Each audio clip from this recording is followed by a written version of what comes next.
Hi there, welcome to the Noah Presgrove case, looking at the latest news and discussions on the matter. Today, the time has come to analyse the mystery of the golf clubs. What happened to them after the party? Where were they found? Who were they found by? Those details will be revealed to you today, and more importantly, from the key witness themselves, Kaden Pressy. And we've already done previous videos to do with his statements, which have been valuable, useful. It made sense of things at the party as to how things played out, and even calling out Jack, in which Jack claimed to do this when he actually didn't because he was awake, you know, things like that. And whilst in the community people do talk about stuff and maybe make references, it's always nice to look at it directly from the horse's mouth, the person that saw it themselves, experienced something critical in the case. It does help. It makes it maybe more believable to some people when you get to hear it firsthand, the accounts of whatever happened. Well, I'm going to get onto that very shortly on Facebook.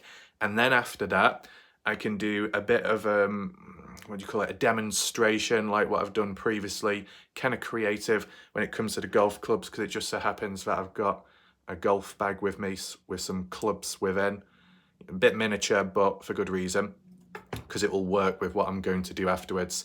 And we need to try and understand, could something like that, an item or items, have been responsible for killing Noah Presgrove, or at least causing some of the major injuries or minor injuries? We've got to try and figure that out today. Some people have been strong-minded on that being the usage of a murder weapon. Me personally, I think that it could have been one of the tools at one's disposal, but if any of the items along the way that could have been used, and if multiple people were involved in possibly attacking, beating Noah down to the ground or on the ground, other items besides golf clubs could have been used. You never know, right? Because I have done the odd description of, a blunt forced item, object can cause some pretty bad injuries and internal ones. It doesn't need to be sharp. The blunt force is enough to cause that impact, shockwaves through the body, and causes damage within without really penetrating. Though, depending the blunt item and the angling of it, it could cause some kind of possible tearing and friction. We can get into that later, but I just want to try and combine it all together today, because it's not just where they were found, what happened to them and who by, but the location and who it belongs to. A particular name that has come up in this case multiple times now, and even to do with another situation of other items being passed on. Now, I don't know if I'll include that today. Maybe I'll just include an example photo, and then we'll do a separate video as well with the guns, the firearms, which were at the party, which were then moved on after. That's still on my to-do list. So we might be able to go full circle today. But welcome to those that are currently here, patiently watching. Much appreciated, of course, and especially last night's video. It was long, but majority of people stuck around, which was really good to see. Welcome right now. Share your thoughts and opinions in the live chat box on the right hand side of the screen. Let me know your thoughts. Let me know, was last night okay? Maybe the live chat was a little bit at first, but I retained the focus. I stepped in, asked some key questions, and so did some other people. Very good to see the focus. Some people will know what I'm getting at, okay? But I think tonight we'll be able to keep that momentum going. You can always leave your extended comments, questions, whatever it may be, if you want to elaborate, down below under this video in the comment section. It does help spread the awareness with the videos and YouTube and keeping the case alive. And I can always respond back to the comments afterwards. You'll also find a pinned comment by me with some additional links if you do want to support this channel. I have noticed, which is quite weird, is that when I do my pinned comment and I post it below, afterwards or the next day, YouTube unpin my comment. How stupid is that? So I've got to repin it afterwards. No clue what's going on there. It's complete BS. But nevertheless, if you do want to catch up on videos such as last night, quite a deep one, which was looking at critical, new, groundbreaking supposed evidence which could lead to a conviction, you want to hear a bit about that and some other additional stuff in the background, tables being turned, people going against Kaden once again, which is unfortunate. If you click on the eye symbol, top right corner of the screen, hover over there, click on the eye, you'll find a playlist of all my videos on the case, and as well the video done last night. Feel free to catch up on it when you do have time. Now, with that all being said, it's time to get straight into this Facebook post. Begin reading. Here we are, as you see on screen, from the Noah Presgrove's Army page. Credit here to the post and the questions down below. It is of value and use.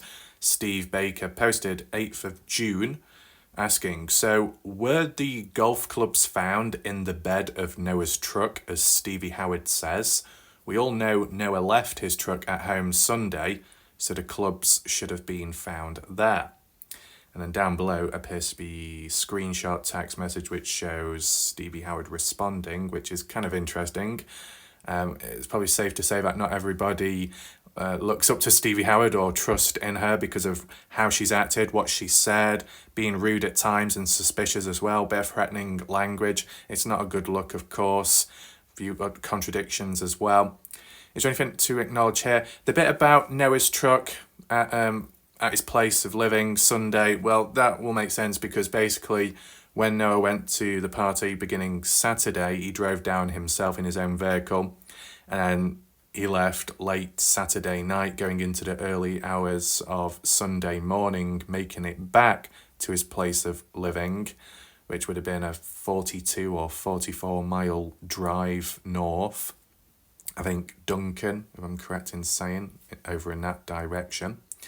Making it back home, having a shower, and then later about 5 p.m. supposedly being picked up by a group of guys to go down to the party. So he would have left his truck at his place of living. Now, going here, Dakota says, Stevie Howard, yep, hit him with clubs and ran. I think Alicia Lee asked you about some golf clubs. Care to elaborate? Or if you really want to help Noah, ask your cronies about them. Hit and run had already been ruled out. Your theory keeps changing. What a surprise. As for Alicia Lee, is the mother to Kaden Pressy. So, okay. There's Stevie Howard's comment. I do need to click on this because it doesn't show it completely. Stevie says, I'd say what most intelligent people already know. So Stevie's getting some digs in already, insulting people for thinking elsewhere as not being intelligent, as it could be interpreted. Stevie says that no one who would want to rid evidence of murder weapons would hire and enlist help of having access to them once they hid them, lol. Or that the kids all say Noah had them the day before in his truck. They were his brothers. The brother being called Kaden Pressy, and that he drove that truck home, Noah himself, and didn't return in it. And since he wasn't strapped up with a bag and pitching wedge when they picked him up, probably safe to say he didn't have him upon returning to the party, so implied as left at home, right? What's the responses? Because this is important. Do we have the option to change the comments, or at least, no we don't. So we'll just do it in whatever order that shows up.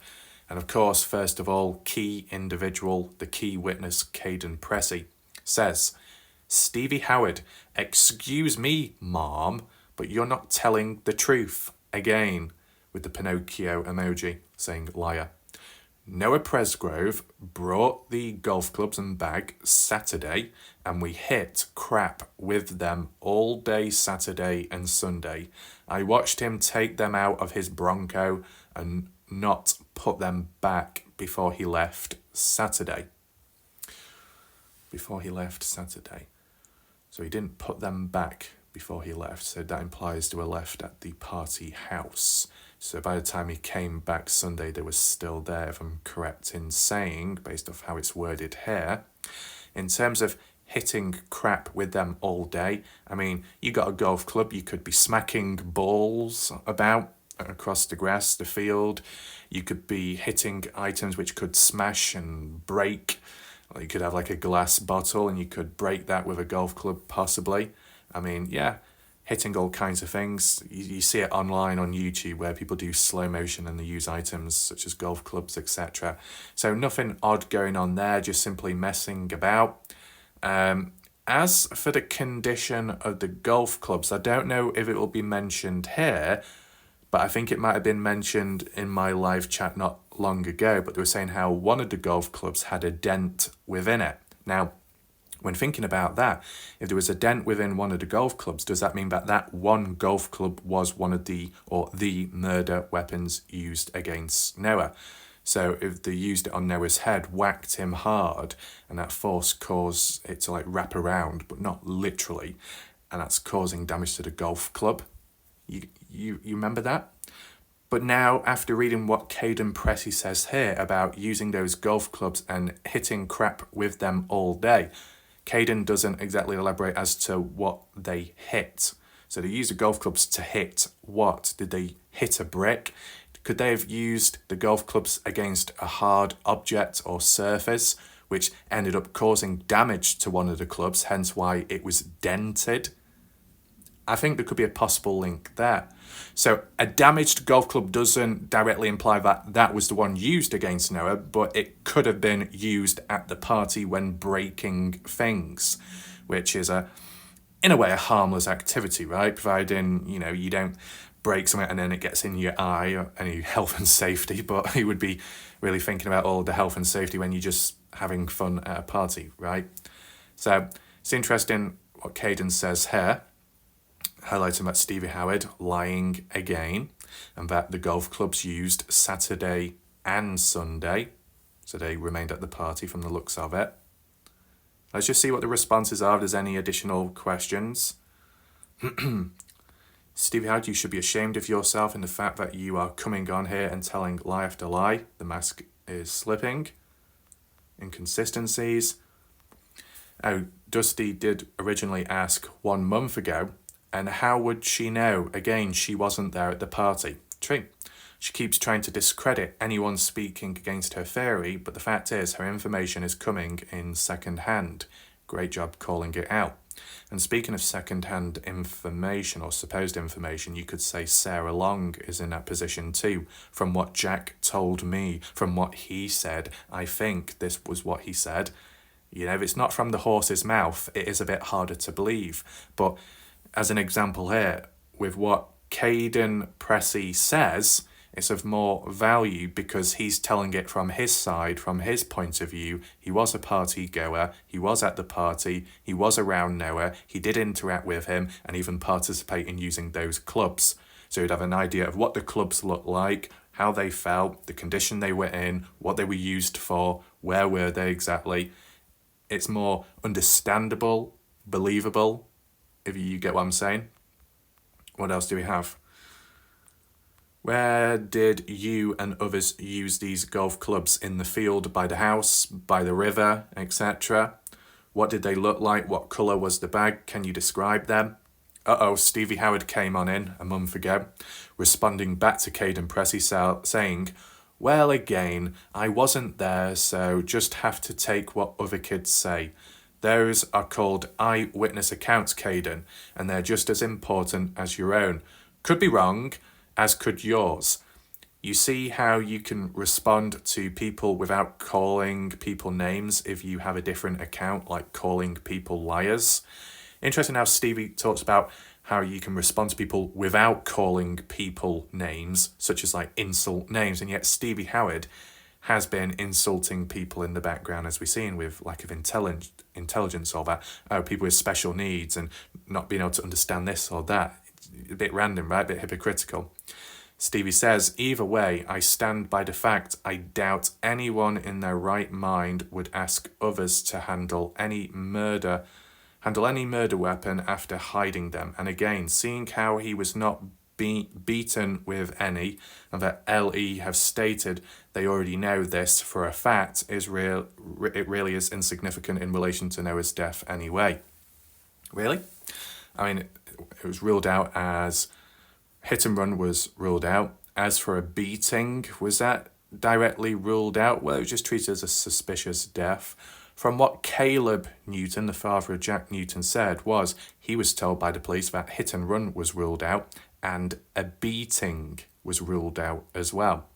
I personally don't remember seeing the police ruling out like a beating, for example, just the hit and run scenario.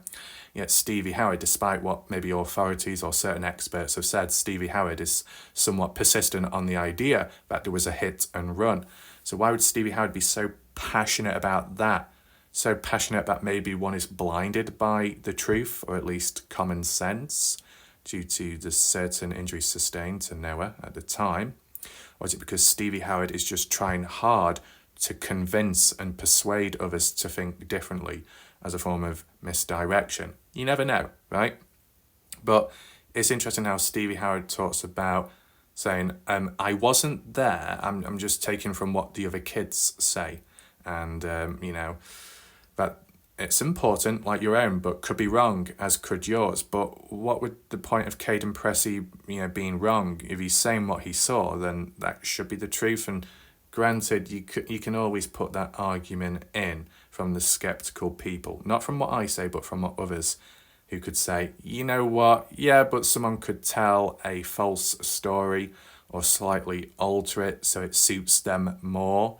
It makes them look more innocent. But when it comes to the golf club situation, all Kaden is doing is saying where they were, that they didn't leave the house, that it was simply used to break up objects and things. No mention yet as to if they were used or not afterwards with the death of Noah. Kaden's just simply recalling a simple event which is somewhat harmless at the time of when Noah was alive. There would be no need to be faking that or altering it, right? But when it comes to maybe some other stories and timestamps by other partygoers close to the time of when Noah left or after, or even at the time of the death of Noah, people in those situations could alter a story to suit their narrative or to make them look more innocent, especially if they play a role somehow in the background. But if you're just simply recalling a memory, an event at the party way before the death of Noah, there'd be no need to manipulate it, right? It's like if a person got slapped at the party and you said, I got slapped at the party, it was kind of funny, but I was a bit annoyed afterwards. Okay, it is what it is. And then you look at the party footage and it does show the person getting slapped, well, then that's consistent. If the person said, I didn't get slapped, it never happened, but the footage showed that they did, well, then it means that they lied. But there'd be no reason to lie in a situation like that because it's not exactly relevant to the bigger picture. It's just a small, meaningless event which occurred at the party. And normally when it comes to meaningless things, whether you want to apply it to the timeline or not, there'd be no reason to lie. Just like how there is no reason to lie if you're innocent. And, if you do care about the case or know it, then there'd be no reason to cause any type of confusion. So this is just me not minimizing it, but just doing it on a basic level to say that all Kaden is doing is explaining it from his point of view, what he saw, what he participated in.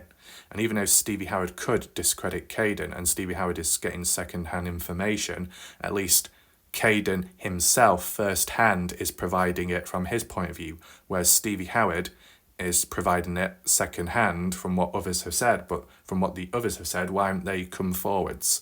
Or why aren't they popping up in this chat at least to reiterate what they know or what they saw, right? It's the fact that Stevie Howard goes on to say that, I wasn't there, I'm just taking from what other kids say, from what others. Why do you have to be so vague from what other people say? Why can't you give the actual names? That would be a bit more helpful and clearer, right? At least Kaden is using his real name on Facebook and, presenting himself clearly and explaining the situation. That's better than what other people have done. What else do we have? Steve Baker, Stevie Howard. So where are the clubs? They aren't in Noah's truck, as you said the kids told you they were, question. I'm getting that the clubs are hidden. You're not wanting anyone to handle them because they're hidden, question. Stevie Howard, which, that sounds weird, law enforcement stated that I would like to get that statement in writing posted on here. They released information on investigation that might jeopardize it. Right. Stevie Howard, who is the LE that stated they already know for a fact that Noah wasn't beaten with golf clubs? What's the officer's name? Did they state it directly to you or is it in public statement? I don't remember hearing it. Do any of you? Okay. Keep it up, Kaden. You've got several people behind you. Reply to Stevie Howard, Cheney. Hey, Stevie. Everything you are reciting is called hearsay, so not a fact. Hearsay meaning information received from other people that one cannot adequately substantiate rumour. I'll use it in a sentence for you. According to hearsay, the other kids at the party said this. I mean, if we are trying to be all technical, in which state and federal courts have rules from preventing parties from using hearsay in court unless used in federal court, federal rule of evidence, right? Yeah, I know. One could hope, though. She replied to me yesterday about death certificate after I told her Noah wasn't hit by a vehicle. She said transportation death. I said transportation vehicle. Other was checked. Cause unknown. I then replied below that. Transportation death. Transported after death. That worked for you. She hasn't replied back on that either. She don't know at all that why she didn't reply back. What's it with all this typing? It's hard to read. No one who may have murdered someone would be in their right mind. Anyone aiding and covering up anything, even an accident, also not in the right mind. Yeah. And it's interesting because Stevie Howard was the one to say, if we're such evil parents, if we were responsible for Noah's death, we would have done a better job at covering it up. I mean, it's a bit of a weird thing to say, isn't it? But she said it, and it was documented. What else? You're clearly covering up for your kids. This Facebook is meant for justice for Noah. Unless you have any information to help with the prosecution, why are you on here arguing with teenagers? What is wrong with you? This is a very serious matter, and if you were not at the party, you should not be commenting. See? And if she was to comment, even though she wasn't at the party, she should be using specific wording and language at least, right? Because, at the end of the day, majority of people within this community talking about the case interested in it. Majority weren't at the party, right? But they're allowed to talk, they're allowed to research and discuss things, providing the correct language is used. Stevie Howard could have done the same thing, could have provided a bit of insight at least to assist and help, but from whatever point back then, her attitude, her tone of voice, her behaviour, her wording and language poor, it's gone away from that. So it's a shame, but it's happened, right? What else do we have? And take in mind, as for the explanations as to who, what, where, when, or location, we get to that eventually. I'm just going through the comments bit by bit. Unfortunately, it doesn't allow me to filter it as to the latest or the top. So we saw a bit of a description from what Kaden Pressy has said from his point of view to do with the clubs as to what they were used for, where were they, when were they used, and how they remained at the party house. And not, as what Stevie Howard states, by them taken back to Noah's place. That did not happen from what Kaden has said, because Kaden at the party would have seen him himself, remaining there at least. As for the other details, we'll get to that later. I just got to go through each comment, right? 1 month ago, Valentina, didn't Avery Combs post that the clubs were in someone's barn? I believe she said her grandma's, but when Justin Roy asked her to return them to Noah's brother, she stopped responding. That sounds a bit odd, doesn't it? Of course, they're full of beep. I don't know how they can wake up and look at themselves in the mirror every day. I think I have a screenshot of that. One of it can be provided. I also remember one of the other kids saying they were on the porch, then a statement that they were seen on trash pile. Does anyone have screenshot of those conversations? I thought it was one of the girls that said porch. So, supposedly a girl said that the golf clubs were on the porch of the party house, just outside, but also the trash pile elsewhere. And the trash pile has truth behind it, but we'll get to that eventually. I mean, just one thing, and it's just a little question. Out of that party footage, what we've all seen, at any point did the golf clubs appear in the footage or in the background? Does anyone know? Just out of interest. Let's see. They need to speak up and tell the truth about what happened to Noah. It was no hit and run. They're lying on this one. Noah was killed before they placed him on the side of the highway. Seems to be the case. What else do we have? That's because Noah's brother would know if they were his or not. They were Noah's brother's clubs. Yeah. Someone else commented on the comment. I think Stevie responded with something to the effect of she was talking about an old set of clubs belonging to someone else. They were not found. Brother is still looking for them. And that was 1 month ago. But let's just see if there's any updates provided here exactly. Alicia Lee, at least 1 month ago, says This is the truth that they were not found and the brother is still looking for the missing golf clubs. Very interesting, right? Because things have changed since. Rochelle says they were seen in Caleb Newton's CN scrap pile. Interesting, right? Is this verified and were they submitted as evidence? I think this is where we start getting to the reality and truth. So just bear with me. Kaden says in response, I picked one up out of the scrap pile and said, hey Jack, look at this. Didn't know they were missing until Dalen was at my house and told me. Dalen gave him a set with a bag. It's the same bag Noah took out the Bronco Saturday. Right. So Kaden says he picked one of the clubs out of the scrap pile. Was it still inside of the bag or were they scattered about, I wonder? And why was Kaden at that scrap yard, if that's what you want to call it, with Jack? Helping out, maybe? Friends at the time, I guess. Take in mind, if that's Caleb Newton's business from the looks of it, or at least one of his businesses, at least to my knowledge, with Jack Newton being the son to Caleb, well, you could say, well, Jack was just simply helping out at the scrapyard for his father, just helping out, and decided Kaden tagged along, either as a favour or just to hang out. And indirectly, unexpectedly, Kaden came across one of the clubs. Now, I wonder why Kaden picked the club out in the first place, unknown to him at the time. Was it because he was thinking, hey, that looks like good quality, what's that doing here, right?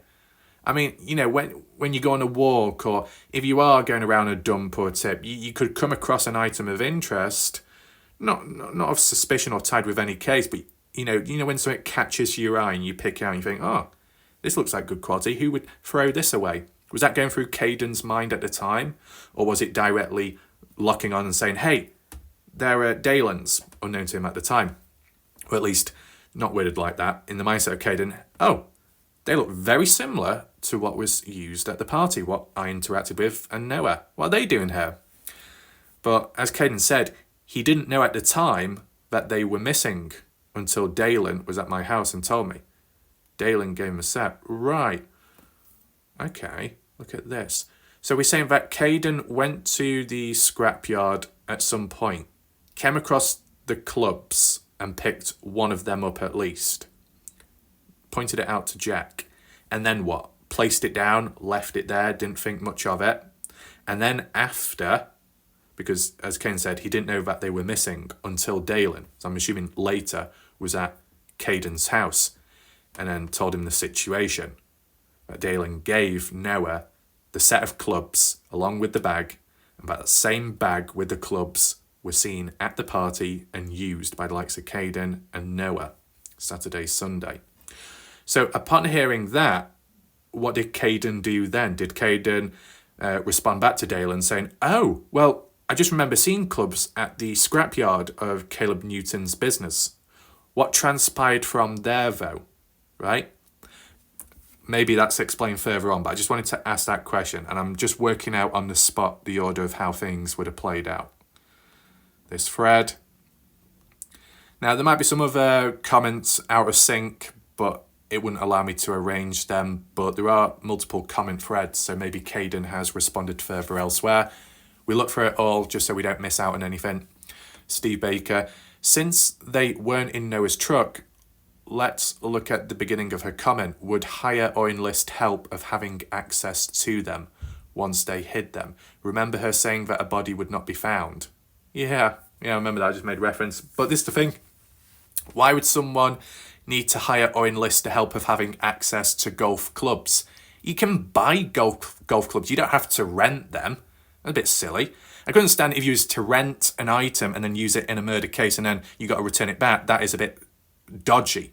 And even if you did dispose of them like how you normally would with an item, because they have been hired, rented out, people are going to be coming after you and wondering, where is it? Where is it? You need to pay a fine or a fee, or you could get in trouble. You need to return it back. And you're like, well, I can't because I've buried it in the ground. But if you got your own set of clubs, or you found them randomly, let's just say, and nobody else owns them, just you at that moment, you can use them for whatever, you can dispose of them, and there wouldn't be an issue. So I don't know why Stevie Howard assumes that if golf clubs were to be used, it wouldn't make sense because you would have to hire or enlist someone to have access to them in the first place. Come on, golf clubs aren't military-graded weapons of destruction, are they? You can get hold of golf clubs in all different kinds of places and shops, right? Maybe the quality differs, but still, they're not exactly a restricted item, are they? A bit silly. Let's just see what else is mentioned. She also pointed out a pitching wedge. Very odd statement. Okay, fair enough. Fair enough. To be specific, when you start name dropping or hinting at certain items, when you add on with detail, but you do it so casually, is that somehow indirectly dropping hints as to what specifically was used or what specifically was left elsewhere and played no role whatsoever, which means maybe the opposite, but it did play a role. You get what I'm saying? Why would Stevie Howard say, who would enlist the help or have access to golf clubs and then use them in a murder? It wouldn't make any sense, especially like a pitching wedge. What does a pitching wedge have to do? What about the 9-iron? What about the putter? What about the other golf clubs? I don't know what they're called because I don't do golf, but why are we specifically referring to a pitching wedge exactly? Why so specific? Is it because it's name dropping, hinting at exactly which specific golf club was used in the murder? But then again, how would Stevie Howard know? Because she wasn't there, unless information was passed on to her by other partygoers, and those other partygoers know themselves firsthand. Makes you think. Now, some people previously already have been claiming, or just at least think and believe, that a golf club could have been used to cause the injuries to Noah Presgrove. All of them or some of them, such as the scalp as it was ripped off, could that have caused it? The damage to the head shaped like a fish type shape, which can match the shape of one of the golf clubs. Is a pitching wedge the shape of a fish or similar? I wonder. If so, could be an interesting link there. Steve, I left out the part about her saying murder weapons, but she was replying to a person above that had asked about the clubs. People are thinking clubs were used. Yeah. Is she even an avid golfer, or is pitching wedge is one of the clubs used? You never know. Strange she even mentions something so specific. Yeah, maybe Stevie Howard knows things and is giving hints as to what happened. Yep. Would she be dropping hints on purpose or accidentally? What do you think? Is she doing it on purpose to try and reveal the truth without getting in trouble herself? Is she dropping hints accidentally and she's letting things slip as mistakes made along the way, being reckless? Or is she dropping hints but in a dodgy way to tease people and to play mind games? Which one do you think is the case? BJ says, I'd be interested in the name brand of the clubs, tailor-made, Cobra, etc. I'd like to see a picture of the butt of the rifle Isaac has/had, because that fish-type shape, I get it. Not a golfer either. I don't know if there is a club called a pitching wedge. I think there is, yeah. If there is that the one that was used? Wouldn't it be in the bag with the rest? Sand wedge, pitching wedge, loft wedge, never heard of that one. Putter, yes. Driver, yeah. But most often referred to as irons. Yeah, 5-iron, 9-iron, things like that. But of all the irons, she specifically named pitching. Pitching wedge. There is a photo right there. Is that in the shape of a fish? Yes and no. You get different types of fish, different shapes and sizes. That could mimic part or a certain fish out there. Was that the actual shape as described or shown in one of the podcasts as for like a photo drawn? Not exactly. Maybe the curve of it, yes, the width, but as it goes to a bit of a tip, not so much. But let me know what you think. Stevie Howard was referring supposedly specifically name-dropping this specific club. Could this specific club and the shape of it have caused any of the injuries to Noah's head? And I know people say, well, it was a fish shape injury. That's not a fish shape. Well, it is in a way that you do get different fishes in the ocean and sea. Take in mind that. What else do we have? The medical examiner said there was a slice in his face neck area, it being an angled faced club in between 9 iron and a sand wedge, depending on the degree of the angle. There's even a loft wedge with even more angle, but a pitching wedge is usually part of a standard set. Okay. I like how she talks about most intelligent people and then proceeds to make grammar mistakes the whole time. Yeah, I guess so. It's like if you tell somebody off for spelling something wrong, but then in that same comment you spell something wrong, it can backfire, can't it? I never understand what Stevie Howard is trying to say. It's all gibberish to me. Probably because of the poor language structuring. Seems like she's harassing him, Kaden, for telling the truth, which they all need to start talking if they don't have anything to hide. I honestly don't know if the golf clubs were found in Noah's vehicle. Well, that's not the case from what we've seen. It was in the scrapyard pile of Caleb Newton's business, as seen, witnessed by Kaden Pressy at the time, along with Jack. Now, I wonder what Jack was thinking at that scrap pile when Kaden said, hey, look, have you seen this? What was Jack's reaction? Did Jack already know? I mean, if it's in possession of Caleb Newton's business, was Jack responsible for taking them there himself, or did he know somebody else who did and just kept quiet? How did Jack react at the time when Kaden pointed it out to him? Was Jack shocked, surprised? Did he play it off? Did he act scared? Was he silent? You know, things like that. The body language, how do people react? Is it like, oh shit, how did Kaden find that? I hope Kaden doesn't catch on to what they were or who they are belonging to. Like, you know, with the party in Noah Presgrove. Oh no. Questions, but that's not been mentioned. Steve, isn't it strange Stevie calls them murder weapons? Not one person has said anything about Noah was murdered. I mean, let's just go back to the top, okay? Because I don't know if I did miss anything. Apologies going back, but, you know, need to catch up on stuff. Whereabout is it? Was it here? Either way, stand by the fact. No, it wasn't that one, was it? Would it have been the screenshot? People who want to ride... Oh, yeah. That no one who would want to get rid of evidence of murder weapons would hire and enlist the help of having access to them, specifically golf clubs. So, yeah. Where does it mean? Pitching wedge. So she drops the hint about a pitching wedge and she labels golf clubs being linked to murder weapons. So she's speaking in the sense of a scenario based on this scenario, and that was a murder weapon, and that the case was a murder situation to begin with. Well, then why would anyone hire these items, especially some kind of pitching wedge, which indirectly, name dropping, could have been the item that was used in a murder case, even though I myself have claimed it's not foul play and it's not murder. It was a hit and run. But I'm still going to give a scenario and name drop things, just like how I said that if we're such evil people and if I and we were responsible as parents for killing Noah, we would have done a better job. Why does Stevie Howard keep name dropping and giving these like little scenarios? It's like indirectly or in third person saying that that's what did happen. You get what I'm saying? Scroll down.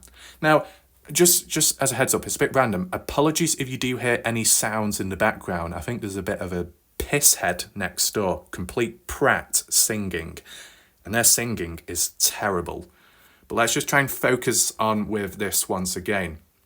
I've just got to scroll down to wherever it was. So we saw what Kaden Pressy said at scrap pile of Caleb Newton's place. Although it doesn't mention it here, Caleb Newton's place, it might mention it elsewhere. I mean, Justin Roy has explained it himself clearly as a summary, and we can always get to that later on, just so you see it from different perspectives. I just wanted to show you from Kaden himself as a witness to seeing it firsthand, instead of second-hand information, right? We've seen all that. We've seen that. Stevie Howard, gibberish. Yep. Did we see that? Noah's brother, haven't found them. Whatever. Stevie calls... Yeah, there we go. Back to this. Isn't it strange Stevie calls them murder weapons? Yes. Considering that she doesn't believe it's a murder. She's the opposite of that. So that's kind of interesting, that. No one person has said anything about Noah was murdered, but she refers to them as such. She always having access to them once they hid them. People already know when you want to get rid of a murder weapon, you would hide it or get rid of it, destroy it. Yes, we already know that. Now, that she says it that way, they were used to beat him. She says murder weapons. She just turned this into a murder with her own words. Does anyone else agree? Let's see. Just like her sister, which I'm assuming Sarah Long, calls the house the scene. Exactly, Jamie! On point. Exactly. You know, with these, whether it be like word slips, saying it incorrectly, slip of the tongue. You know, we saw it where Sarah Long, sister to Stevie Howard, claimed that 7 or 8 in the morning, I made it down to the house. Yeah, that's how she worded it a few days ago, as of 2024. You'd see that in my video last night, be sure to check. But months ago, or so many weeks ago, she did not call it the house. Sarah Long referred to it as the scene. I returned to the scene. Not I returned, I came on down to the scene to wake up some of the boys, including Kaden Pressy. Why would you call it a scene? A scene would be interpreted such as a crime scene, where an event, where the bad thing happened. Yeah. So Jamie says, well, Freudian slip, they keep telling on themselves and sprinkling bits of truth in their lies. Is it done intentional or accidental? Makes you think, right? I picked up on that comment in 5 minutes. Most people say house, she said scene, as in crime scene. Can be interpreted that way, yes. There's some, important comments here by people. The clubs are missing. They were at the party. Noah's brother still hasn't got them back. If they weren't used as a weapon, just give them back, but they're gone. Why? Very obvious why. But they were found. Were they actually retrieved from where they were found? We'll get to that later. Exactly. I don't know why she is on this page, even because she claims she wasn't even around, so everything she says is hearsay. What piece she's clearly covering up. Oh, one said the truck, another said a barn. All lies. These people are so lost in their own lies, they're going to bury themselves. Yeah, I mean, it's like Stevie Howard is saying, well, from what people at the party said this, but then other people at the party said that. Well, why can't they just think clearly? It's just a pair of bloody golf clubs, right? Especially if you participated in the golf clubs, using them yourself, or not during the murder, but before that, using them to smash items up. Because, was it just Noah and Kaden exclusively having access to the items? Surely some other people would have picked them up and may have moved them about and seen them. There wouldn't be anything to hide, right? What do we have here? I sincerely want you to understand that what you claim the people of Jefferson County say or think about me or my son is of no importance to us. Now let's talk about those golf clubs Kaden found in the Newton scrap pile when he was helping load scrap with Jack and another friend. I didn't know there was another friend present, but I don't know who that's from exactly because it doesn't give the source, which is unfortunate. Well, the evidence everyone has been waiting for. Pamela, is this in a group chat or post? Alicia, whatever that says, a post yesterday, which was 1 month ago. What? Stevie Wonder Howard. Stevie Wonder Howard. Oh no. Aren't they in a scrap pile somewhere? Response-wise, will it let me? I couldn't help but laugh. Okay. In Warwicker Lake, along with Noah's wallet, hat and clothes. We don't know that for sure though. Wonder what to come next. Right. Red River, where Noah was placed. What? Probably where they're going to put Noah to. Well, it didn't happen, did it? They look his phone probably because they didn't want him calling help. Is that it for the comments? Really? I thought it would have been a bit more, in fairness. So to fill in some of the gaps and blanks, I did come across some other comments by other people making questions, and even Justin Roy with some additional details as well, which is of value. I'll get to that very shortly. I think this screenshot might have been not that long ago, whenever I last did a video, sometime Friday, last Friday or the time before. And just read it out, just to reiterate it once again for that consistency. Tamissa says, we don't know if luminol hasn't been used in the investigation. everyone is waiting to see what will happen next in terms of justice. Also, the golf clubs were found at Caleb Newton's business, the scrapyard, as witnessed by Kaden Pressy, and one of the clubs was bent. This is such sad and disheartening case. Okay, so obviously what's not included here is that Jack was present with Kaden. But from what we've seen with what Kaden has said, Kaden was there along with Jack at least. So that's very interesting, and we'll get to why it's interesting as to why Jack was there and the links, the possible links afterwards. Don't go anywhere. You do not want to miss it. What else do we have here? Well, I've never seen this picture, whatever. Tracy there says, so does anyone know if the LE took the golf club since from the scrapyard since they have been located? If they have been found, you'd think LE has them and that they are running forensic testing on the items to possibly find Noah's DNA on them and the DNA of the person or persons whom was holding the other end when maybe using it as a murder weapon to inflict damage. Good questions, right? What happened to the golf clubs? Okay, the mystery of the missing clubs, but then they were found, but they're still classified as missing. How does that make sense? Well, we go over to here, credit to Justin Roy at the time, in reference to the missing golf clubs. They were Kaden Pressgrove's a few months ago before the party. So the party of 2023, months before that. He did allow Noah Presgrove to borrow them. Noah Presgrove took them to the party Saturday night, 2023 of September. They used them hitting different balls, rocks, dirt with them, as like what Kaden said himself, so that's consistent. Noah Presgrove left them there at the party. One was on the patio.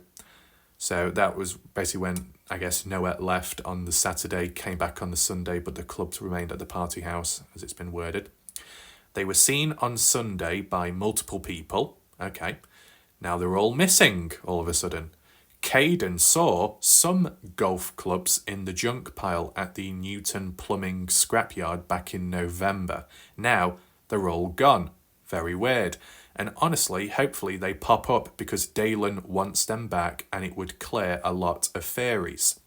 So it seems like there's a strong sense that those clubs at the junk pile were originally Dalen's and were temporarily at the time, previously in terms of the party, used there by likes of Noah Presgrove. But how did he end up how did he go from at the party house down to the scrapyard? You know, who would have done that and why? What would be the point of it? If it's someone else's personal possessions, why are you mishandling them and moving them on elsewhere? Unless because it plays a role. But one last thing I just want to highlight before we go any further. Justin says that at the party, when they were using the golf clubs, they were using to hit different balls and rocks. Well, if you're going to be hitting rocks with golf clubs, you probably could damage the club itself, right?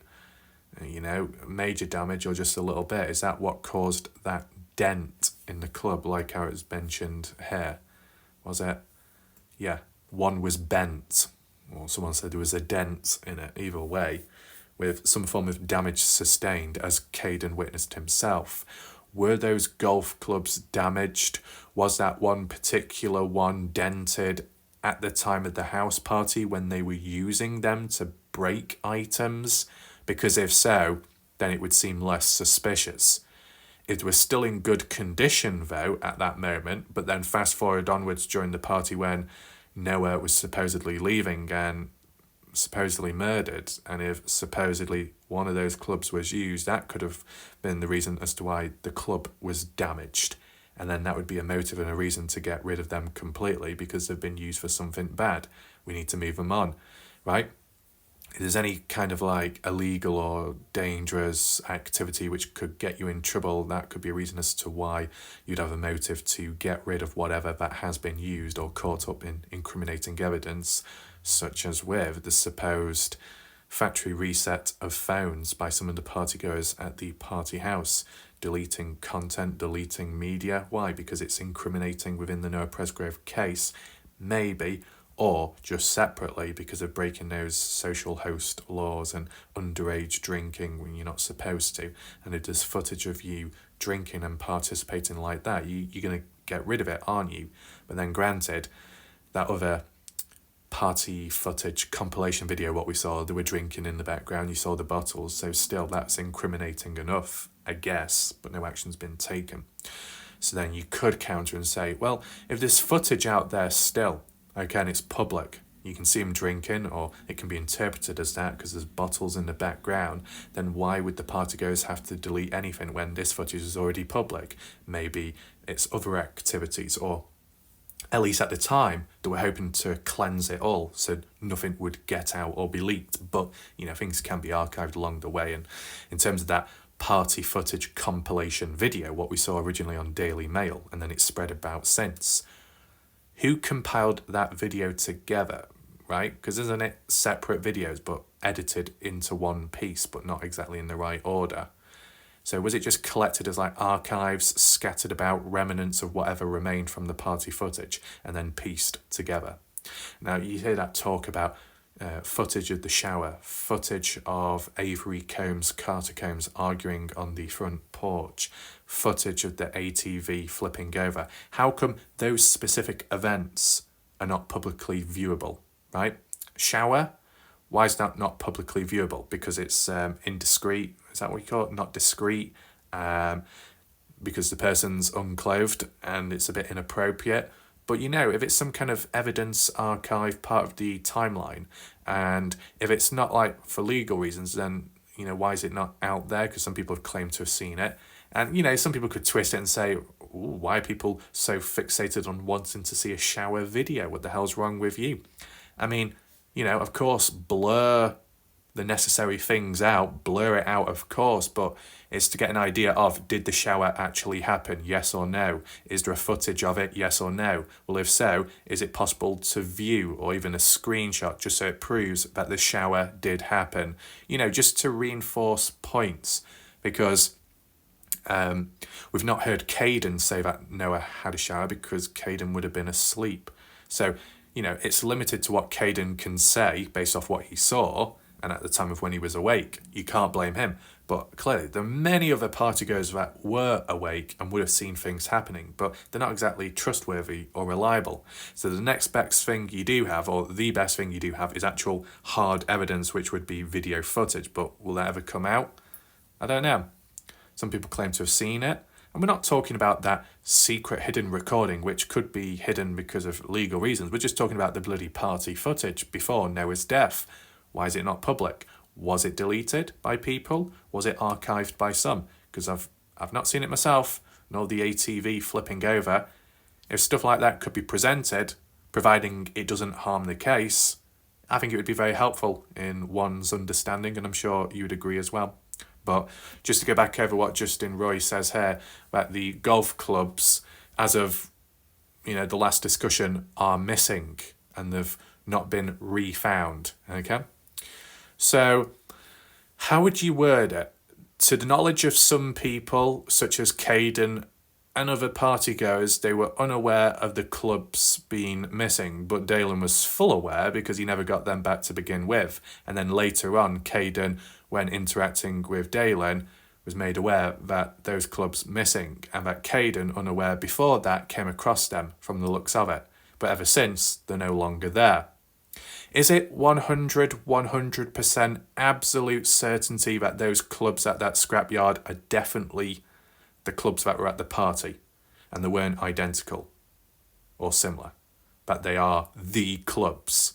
The fact that, Kaden pointed them out to Jack and then they disappeared afterwards, well, there's links there, and I think that's what we need to talk about now. To make sense of what we've read, and from what Kaden Pressy has had to say himself, and Justin Roy giving that update that the golf clubs, at least up to now, supposedly are still missing, the mystery of how they ended up from point A to point B, the mystery and questions of were they directly used in the murder of Noah Presgrove, as some have suggested based off the shape and size of injuries, Third mystery of being, was Stevie Howard name dropping, hinting at the items being the murder weapons and it actually being the murder case, despite her claiming other things like hit and run.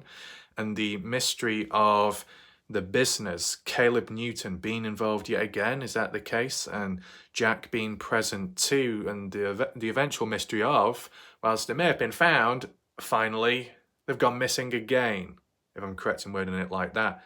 Start from the beginning and try and work our way forwards, specifically the party itself starting Saturday when Noah made it down there, already in possession of that golf bag with the clubs in, lended by his brother, older brother I believe, Dalen, to use. Was Dalen aware that Noah was going to use them for the wrong reasons? I'm sure Dalen wouldn't have been too pleased with that, but we've known what happened afterwards with the death of Noah. I think that was the least of one's concerns and worries, right? More focused about Noah, getting the justice, figuring out what's happened. Forget about the golf clubs, that doesn't matter anymore. But, you know, you get the idea of a bit of mischievous behaviour, not in a really bad way, but like, you know, one brother says, you know, you can have them, I'll lend them to you. Noah's like, sure, okay, I'm going to use them. You'd hope to think for the right reasons to actually play golf, and then comes to party Saturday. Okay, months have passed since the exchange at the clubs. Then comes the party, which would have been the 2nd of September. Interesting. Into the beginning of the month almost. And the party beginning as well. Well, they said 4 days. So Saturday, Sunday, Monday. That would only be 3 days. So it would have had to have started on Friday then. But Friday never gets mentioned. So before we go any further, this is yet just another question. It's regarded as a 4-day party. For it to be 4 days, it would have had to have started Friday, gone through to Saturday, Sunday, and include part of Monday as well. That's 4 days. How come no one talks about Friday? You know, it's a 4-day party. Friday is the beginning. Why is that date, that day, never referred to? Who was at the party on Friday? How many people were there? Okay, the beginning of the party, likely starting Friday night, going into the evening, maybe as, you know, it gets to night time, people start gathering, hanging out. But still, why is it not talked about Friday? Does anyone know? Does anyone have any context behind it? I find it interesting. It's like the Dylan Rounds case, they call it Memorial Day weekend and stuff, a 3-day event or so.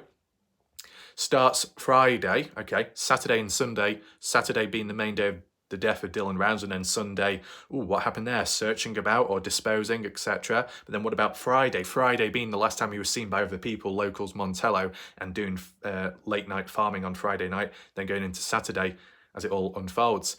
The day before the event is always important. Now, granted, in this case, with the Noah Presgrove case, Noah died Monday. Party started Friday. There's a bit more of a gap this time round compared to the Dylan Rounds case, which was only like a 1-day difference. Friday going into Saturday, the death. Noah Presgrove, Friday, Noah's not there. Saturday comes down, second day of the party. Sunday, somewhat okay. Monday, then dead. So there is a gap, but we can close the gap by saying the events which followed when Noah first arrived at the party, the day before that, he wasn't there, but who was? Right? Was anything planned on that day, even before Noah got down? How many people were at the party on a Friday compared to the Saturday? I heard one figure mentioned, was it by Sarah Long or Stevie Howard, saying 40 people were at the party? Quite a few people, right? Is that true though? 40 people were at the party? More or less, I wonder. Is that a rough figure, an estimation? Or is it quite accurate? I don't know personally, but he says you got 7 to 10 people at least at the party at some point who family members of Justin Roy, obviously very interesting. Then you got Noah Presgrove, and then some of the other familiar names what we've heard of by now. Texas boys, maybe from different areas located, coming along, who weren't directly invited but still came along anyway. So Saturday is really where it all begins, but I'm always interested in the day before, the beginning. So what happened Friday? How much went on there? Did anything dodgy happen? Were there any conflicts with any other people? Any key individuals, any suspicious people present at the party on Friday before Noah made it down on Saturday? Right? I'm just getting it all out there. Maybe a separate video could have been needed, but this could be answered very quickly, right? It's just because I never hear it mentioned, so I thought I'd just throw it in now, and if you've got an answer, you can always leave it down below in the comment section. But that aside, Saturday beginning, Noah Presgrove in possession of golf clubs, and we'll just do it as an example as we go along. Noah Presgrove has the golf clubs. What brand? I'm not too sure. Is this a replica? Not really, but to put it into perspective, did the golf bag have wheels? No, it would have been the bag itself. I can detach this, but I don't want to risk breaking it. So you got the golf bag here, okay? It might have some zips on. I don't know if you can see. Actually, the zips, I think, are fastened in because they're just like more of a replica. You got the zip back there as well. Does that open? Oh, it does. So you could store stuff in there, supposedly. Okay. I don't know if it's in shot. It's hard to get, but you can see it, right? You got the golf bag specifically, and then you got the clubs as well, which we pull them out. Okay. Haven't got them all, but got a couple. Okay. So got a couple of golf clubs. I will focus in when I do my demonstration because this is just like a quick one. I don't know what's what because I'm not an expert. Is that a putter, maybe? A putter? Is that possibly a wedge? Because it looks similar to what we saw in one of the photos earlier. Some kind of wedge, which, is that what Stevie Howard referred to, maybe? And then, is that like an iron? Quite a big one, right? It's like kind of half of a circle or so. Not, kind of. Okay? If you didn't know, these are pens. They're not exactly golf clubs. I don't know how you do it. I think you unscrew it. Well, that one's supposed to happen. There's supposed to be a pen inside of it. Oh, I've unscrewed the top. I've unscrewed the top. The lid is here. Okay. No, I've not broken the club. Don't worry. I've not broken anything. Just screw it back on.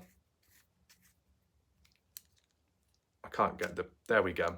It's a pen, okay? It doesn't work, but I'm using these as items. Ow, I've just stabbed myself in the back end. That wasn't supposed to happen. I'm using these as items so you get an idea, though, of the situation, right?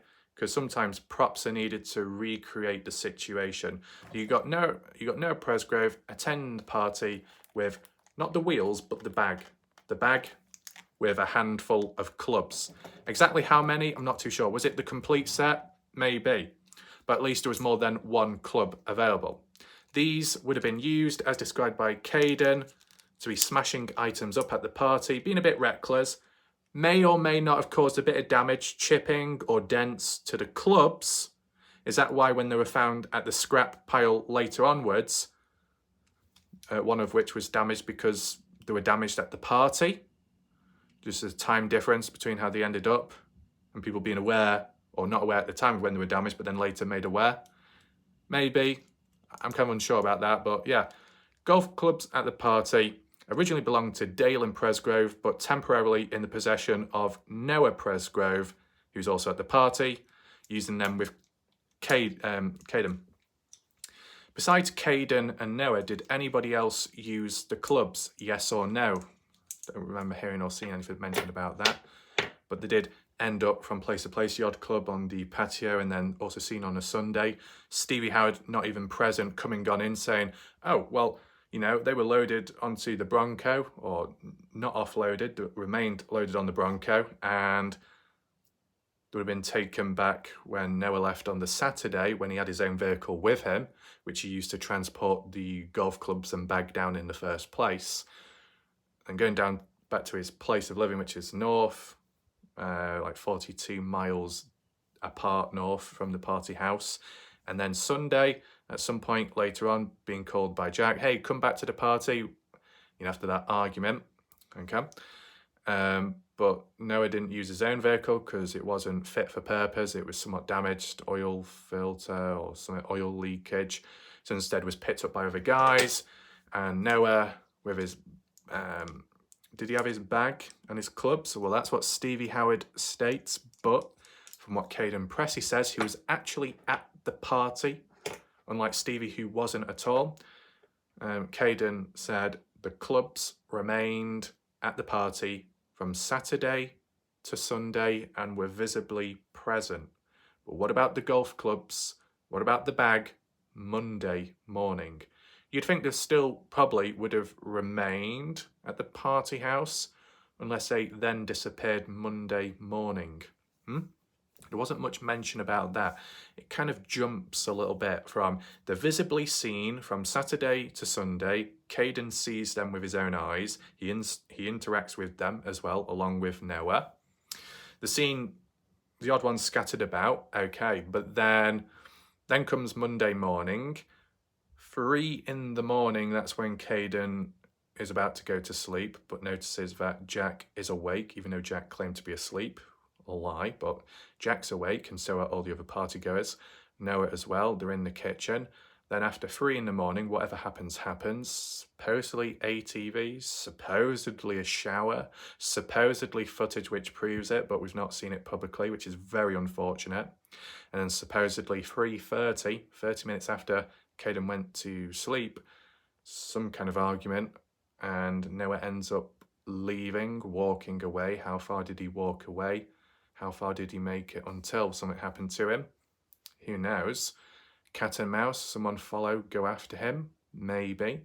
On the theory and idea that Noah was ambushed possibly or directly confronted, then attacked, that's where the golf clubs may come on in, being used. I can do a demonstration of that if you stick around. But to jump ahead, after that point, what happened to them, right? And if they were actually used, how many? Are we saying the whole set of clubs were used or only a few? And that once the job was done, that's if it was planned, maybe it wasn't planned, but once it was done, whoever, whatever thought, right, we need to get rid of these items, we need to dispose of them. And someone's got the idea of, I know exactly where I can take these type of items based off the material that they are. They can go straight to the scrapyard. And it just so happens that I know someone that has one and would probably allow and take them. Because he's taken other things, supposedly. And I don't mean taken the life of a 7-year-old girl. I mean taken, supposedly, firearms, which Renee Millan passed on to Caleb Newton. But who's going to go from party house to scrapyard and at what time, what day, Monday morning or onwards, I wonder.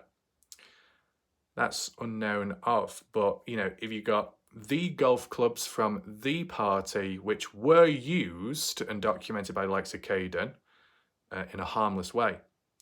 And then there's that grey area and uncertainty, but the possibility that one of the clubs or multiple could have been used in the murder of Noah Presgrove, or a piece of the puzzle at least. You would think they would have been disposed of afterwards. If it is a murder weapon, you're not going to be keeping it around, are you? You want to get rid of it. You find a suitable place to get rid of it at, where it wouldn't raise much question, a scrap yard for items like that. It's less suspicious throwing away golf clubs at a scrapyard where they could be reused or recycled or passed on elsewhere. It's less suspicious doing that than taking a bunch of clubs and a bag and then burying them in the ground, right? There's a big difference. So one might be more concealed than the other, but the more concealed option is more suspicious than if it was in open plain sight and it was just simply chucked away like an item that's no longer needed or fit for purpose anymore. And if anyone did come across it, they'd think, oh, what a waste of clubs, but oh well, right? And if they were sent to the scrapyard and actually dealt with soon, destroyed, or whatever that you do at a scrapyard, they could have been disposed of pretty quick. Just like I've used to take a car, which could have been used in a hit and run, separate to this, but a hit and run, car taken, which may have evidence on, taken to a scrapyard, put in one of those crushers and, basically destroyed and disposed of in a way and compressed to remove evidence and to kind of conceal it in a way. So you get the idea. It can vary between scrapyard to scrapyard as to what it's exactly useful and the purposes of it and the size and scale, but you can use that as a place to destroy and get rid of evidence and even just hide and conceal it without too much suspicion. But if you was to dispose of a car at a scrapyard, and if there are records and stuff on the database or paper, and then you can track a car via the license plate and where it ended up, that might be probably easier to track that than tracking golf clubs, right? Finding golf clubs is like a needle in a haystack in a scrapyard compared to coming across a car in a way, because there's more ways to track a car and where it may have gone and how it ended up there. As for golf clubs, they're not going to have like an inbuilt scanner or like, I guess, an inbuilt code or like an Apple AirTag where you can trace it back. I'm assuming that's the case. So if you did come across it, it would be a lot harder, right? And as for Kaden, who came across him, fast forward onwards, it was a surprise. Now, what time was it? Did Justin Roy say November or something? But I'm assuming that at some point in 2023, after the death of Noah Presgrove and trying to figure out what the hell happened, the uncertainty at the time of whether it was a murder or not, the uncertainty as to what items could have been used if it was a murder, and Kaden Pressy just happens to come across those clubs, unknown to him at the time that they were what were at the party. Now, it says they were helping unload or offload scrap at that yard, so they were helping out Caleb Newton. Who was the one to initiate that help in the first place at that time? Was it Jack Newton, best friend to Noah, who's been known to lie and come up with all different stories, as we've heard? Or is it Kaden Pressy? You'd think more so Jack Newton was the one to initiate the help at the scrapyard, father and son helping one another out. That would make sense. And Jack's like, oh, I'll come and help you, I'll come on down. But then how did Kaden Pressy tag along? Just because friends and friends? Like, Jack was saying, I'm just giving a scenario just to make sense. Jack was saying how, right, got to get down to the scrapyard, going to help my dad out, my father, offload or unload scrap and stuff. Hey, Kaden, do you want to come with me? Do you want to help? And then Kaden could have been like, yeah, sure, why not? I'll come on down. Was there a third person as it's claimed by the other individual? I don't know, because Kaden only mentioned his name and Jack's name at least. At some point in 2023, Kaden and Jack at a scrapyard, helping out, I guess, Caleb in a way, and indirectly, Kaden comes across the clubs. And like I said earlier, was Jack aware that those clubs were from the party? Did he play dumb at the time when Kaden pointed them out? Or was Jack completely unaware and oblivious that those clubs from the party of Noah's and how they were used and maybe the murder weapons ended up here? Was Jack in the dark about it? I'm trying to work that out, because for Jack, let's just say Jack was responsible. I'm not saying that he is, but if he was responsible for moving those golf clubs, whether he was behind using them at the time of Noah's death or not, or just knows something about it and was simply moving the items on. If Jack was to move on the items and possibly the golf bag too, and take them to the scrapyard, right? Why would Jack think it's a good idea afterwards to invite Kaden Pressy over to the scrapyard in helping clearing things up? Unless Jack was thinking or assuming that the items would have been disposed of by now or destroyed. But still, if you're concealing possible murder weapons or items of evidence, at least, personal possessions of Noah or Dalen Presgroves, why would you take him to the same place you're going to invite Kaden over to help out when helping out Caleb Newton? You get what I'm saying? It's like, let's say you've disposed of a body in a pond, and then next thing you know, you've got to help out a friend or a family member in dredging the pond, but they possibly as well may know you've disposed the body in the pond. You've gone down to the pond to dredge it or clean it up, whilst aware that what you've done there, you've disposed of a critical thing, which would be the body. And then if you was to say, oh yeah, you know, you're a witness from that party, or you're a witness from there, you know, come on over, everyone, come on down, or whoever's available, come and help me out at this pond. By the way, there's a body in there, but don't worry about that. Forget about it. Just help me along the way. You wouldn't do that, would you? You wouldn't guide people or take people with you to the spot where you disposed of items. So does that mean that it rules out Jack, that Jack wasn't responsible for taking these golf clubs to the scrapyard and that it was somebody else? You could argue that, because if Jack was responsible, Jack probably wouldn't have invited Kaden over to the place where he disposed of those items. Because then if Kaden found them, it could blow the cover, it could ruin everything, could incriminate people. And it just happened that Kaden came across him. The only thing, lucky for whoever that may have been responsible in the background, Kaden was unaware that those items were the missing ones. You know, I guess if you think about it, you come across golf clubs in general in a completely different area away from the party or anywhere you were last attending. You might not instantly assume or think that, oh, just because I found a phone, that's the same phone at the party. No, you just think, oh, just found a phone, a similar branded phone, a similar branded golf clubs, a similar designed golf club or colour. You wouldn't think too much of it, right? Especially if time has passed by in between. But then to be made aware by the likes of Dalen, the brother of Noah, who was, you know, the original owner of them, to be made aware that, oh, so what I saw back then were the actual items. I think we need to get a hold of them, right? And ever since, they've disappeared, moved on. They're still missing, I assume. What about any other items? Noah Presgrove's phone. Well, it's not the best way of wording it, but from what people have said on the Facebook page, Noah Presgrove's phone is like in the hands of the police, I guess. Can it be backed up with pure evidence or some kind of reference? I don't know personally because I've not been able to find it, but that's what people have been saying.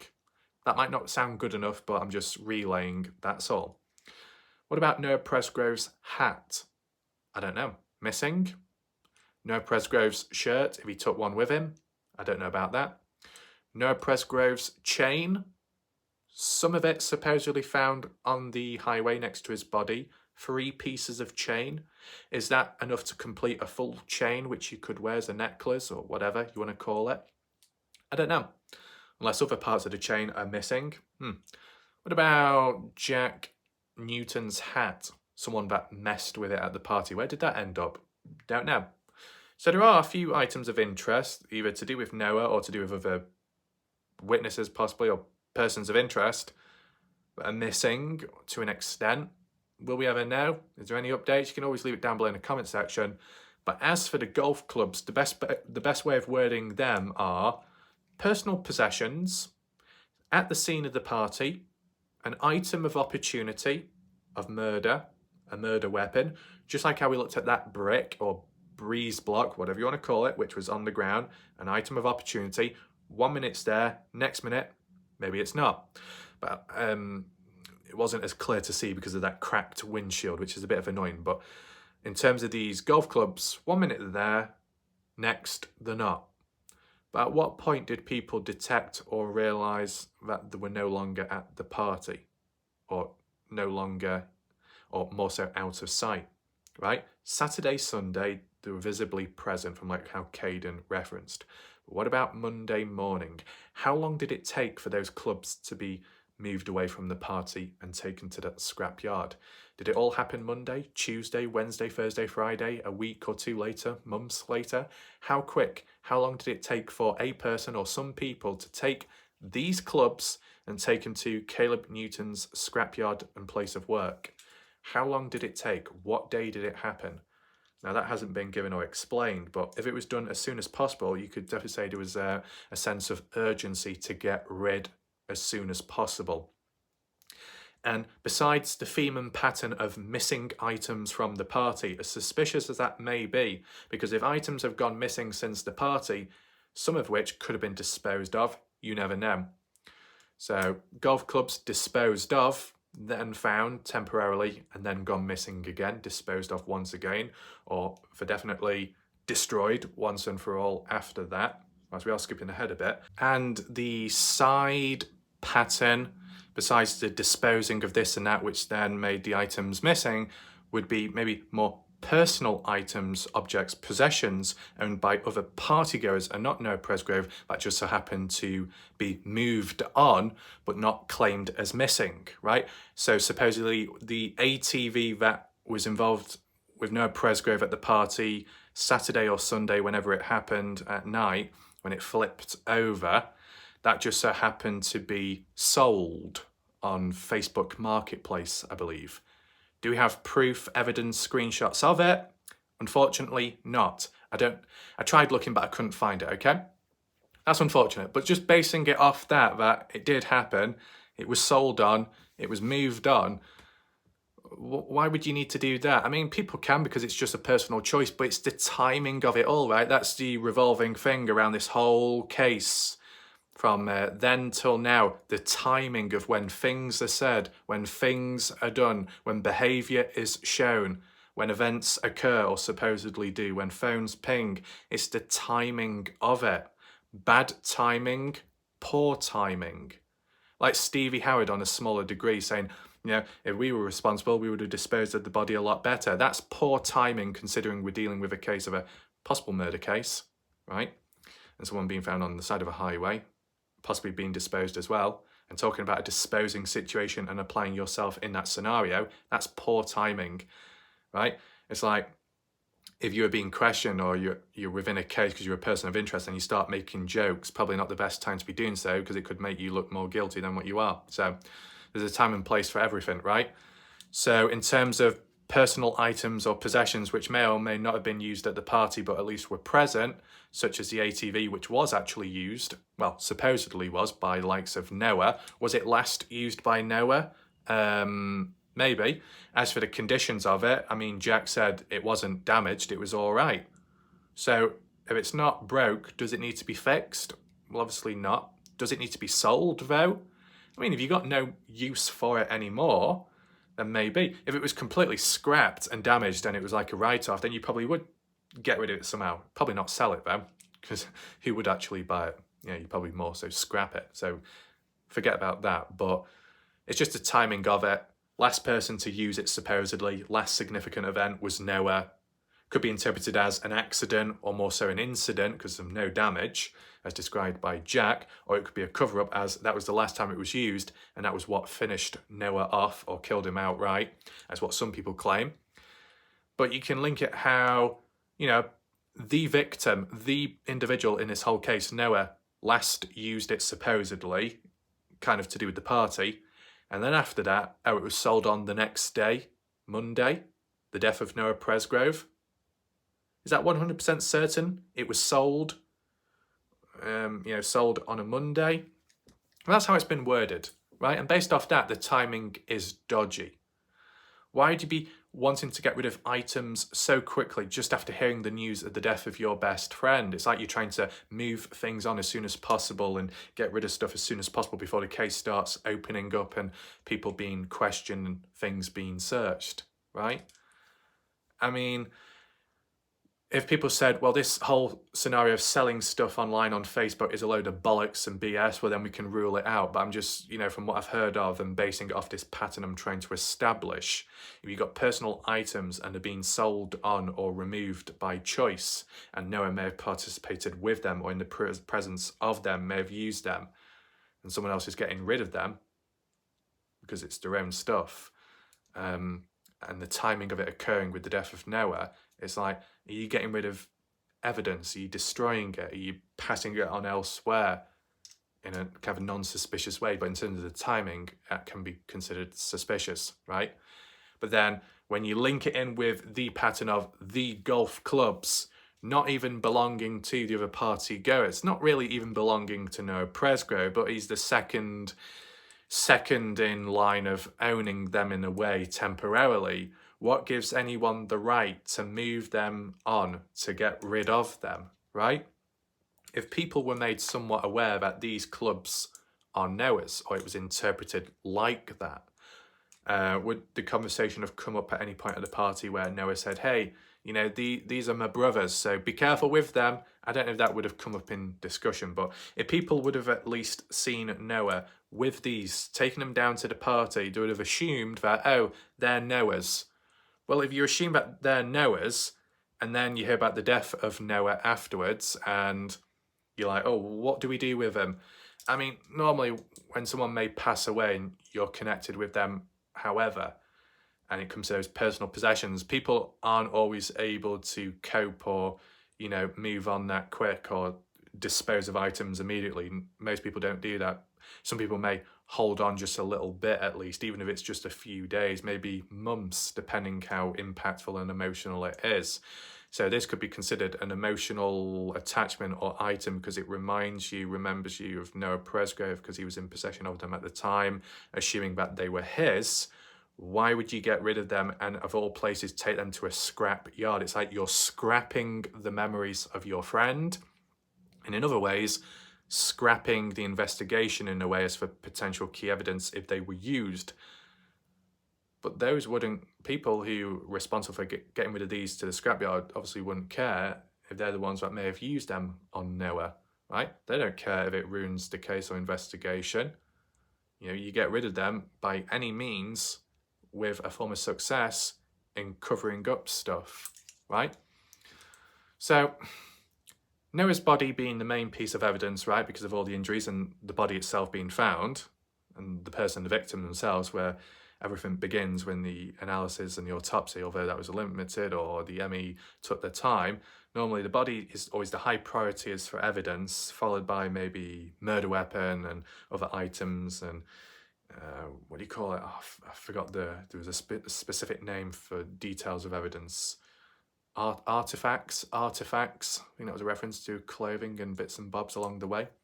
But there's a hierarchy, and like I said with the Dylan Rounds case, there was a hierarchy to how certain important evidence, was it disposed of with care or not? And in a way, kind of, but then other stuff which was just as equally important was just dumped in the trailer, like that bloodied shirt which had Dylan's DNA on it. Why would you just recklessly leave that about? But then other stuff, such as the wallet, that's impossible to find. Was it ever found, the wallet, in the Dylan Rounds case? I don't know. You know what I'm saying? There are certain things you would ensure to dispose of well, especially if it's the most important pieces to do with the case. And then the lesser important stuff, well, you just leave that aside, or maybe be a bit reckless depending if you've got priorities and you're selective as to what you do. But then again, if multiple people are involved and multiple people have different roles and responsibilities as to what they dispose of, like one person could be tasked with disposing of the body, another person could be tasked with disposing of clothing or the actual weapons, or some of them use and like, right, you do this, you do that, like an operation. And multiple different people, if involved, will have different maybe perspectives as to what they see important and not. And each person may have their own different ways of disposing items. I'm just saying, if it was all by one person, such as supposedly with Brenner, well, then there might be a bit more of a pattern of consistency and a selective mindset. But when there's multiple people involved, if that was the case here, in disposing at least, well, it could end up all over the place, scattered about. One item could be easier to find than the other, but the one that was easier to find could be of more importance and worth to the case than the insignificant one, yet the insignificant one is harder to find, and that's just because of the person assigned to that task of disposing of it. I'm not saying that's 100% what happened here, but if it was like a group beating and multiple people involved, and then it's like, right, we all need to clear up after ourselves. To be efficient, I can't be in all places at once. So I'll go off here and get rid of the clubs and maybe take them to the scrapyard, and then you get rid of the other stuff, and you two move the body to the highway. And you could say, well, why would the body, the main piece of evidence, the most important thing in the case, be found along the highway and not actually disposed of or buried? Because it's the closest thing to making it seem less suspicious. I know that sounds a bit odd, that, in a way, but let's say you had two different scenarios but both resulted in a murder, right? If Noah, let's just say on the scenario, Noah murdered somewhere, wherever, then disposed of along the highway in plain open sight, could look suspicious, could look odd, I know, but then you compare that to the other scenario where Noah is murdered somewhere and then moved on and then disposed of, buried in the ground, out of sight, seen as a missing person first of all. Then if there's evidence that does come on in with a sign of foul play, then treated as possible homicide, murder investigation. You see how it goes about, right? If you was to kill someone, then dispose of them and hide their body, conceal, that would be a form of desecration. That would be another charge, of course. But whilst it may drag everything else out and at first may be seen as, a mysterious disappearance, it's not going to go away. And if people had it in their mindset that, if we get it over and done with and try and stage it like a hit and run or some kind of other more so accident, and move it away from the actual place, there'll be less questioning over there, more questioning over here, and not as much of a link. No case of a missing person or further resources used there, but just straight to the point. There's the body, pick it up, find it, do the analysis, do what needs to be done, and then come to a conclusion. And it just so happened in this case, cause of death, was it suspicious death, unresolved, not quite sure what. But if Noah was buried in the ground, would have been treated as a missing person case, right? Then at some point, maybe there would have been a stronger push. But then again, because of the area, and if there are officials or authorities which could be a bit dodgy, they might even drop the ball even further and worse. But you get what I'm saying? It depends how confident the people feel, or the person feels within a case. How confident does someone feel that by getting rid of these and taking to a scrapyard would be a success? In a way, you probably think it would be somewhat of a success, because how many people are going to go down to that scrapyard, wherever it's located, far away from the party, and think, oh, I've just found these clubs, may have found the bag as well. This must be Noah's or Dalen's, and these are from the party. Oh, there we go. Now, down at the scene at the point at the time when Kaden came across him for the first time, didn't pick up on it, right? So there was a success there, but just happened with that conversation with Dalen afterwards, then that realization kicked in, but then by then it's too late. So I know I'm going a bit all over the place, but there is so much to talk about, in fairness, right? To summarize where we are right now, because I just wanted to work backwards to understand it all. You got golf clubs, harmless items up to a certain point, may or may not have been used in the possible murder of Noah Presgrove. But like how we go across the theme and pattern of, if you're innocent, you got nothing to hide, then you shouldn't be hiding it. And if you're innocent, then you should be able to tell a consistent story. Well, if these clubs are innocent and had no role within the possible murder of Noah Presgrove, there'd be no need to get rid of them, right? Just like the guns, the rifles, right? In terms of the guns and rifles, Rene Milan responsible for moving them on, passing them on supposedly to Caleb Newton. Why does Caleb get handed all the heavy baggage? Is it because Caleb knows, or people rely on him because he's good at hiding stuff or keeping hold of items? Is that a possibility as to why the clubs were sent directly to Caleb's scrapyard, because it's the place to get rid of them? Or that there's a confidence that Caleb can keep a hold of them well without him being seen as suspicious? And it was just unfortunate timing that Kaden came across them later on in the case, indirectly? Maybe. Was there a level of confidence that, oh, if we dispose of the body along the highway, that's less suspicious than if we was to bury him in the ground? Maybe.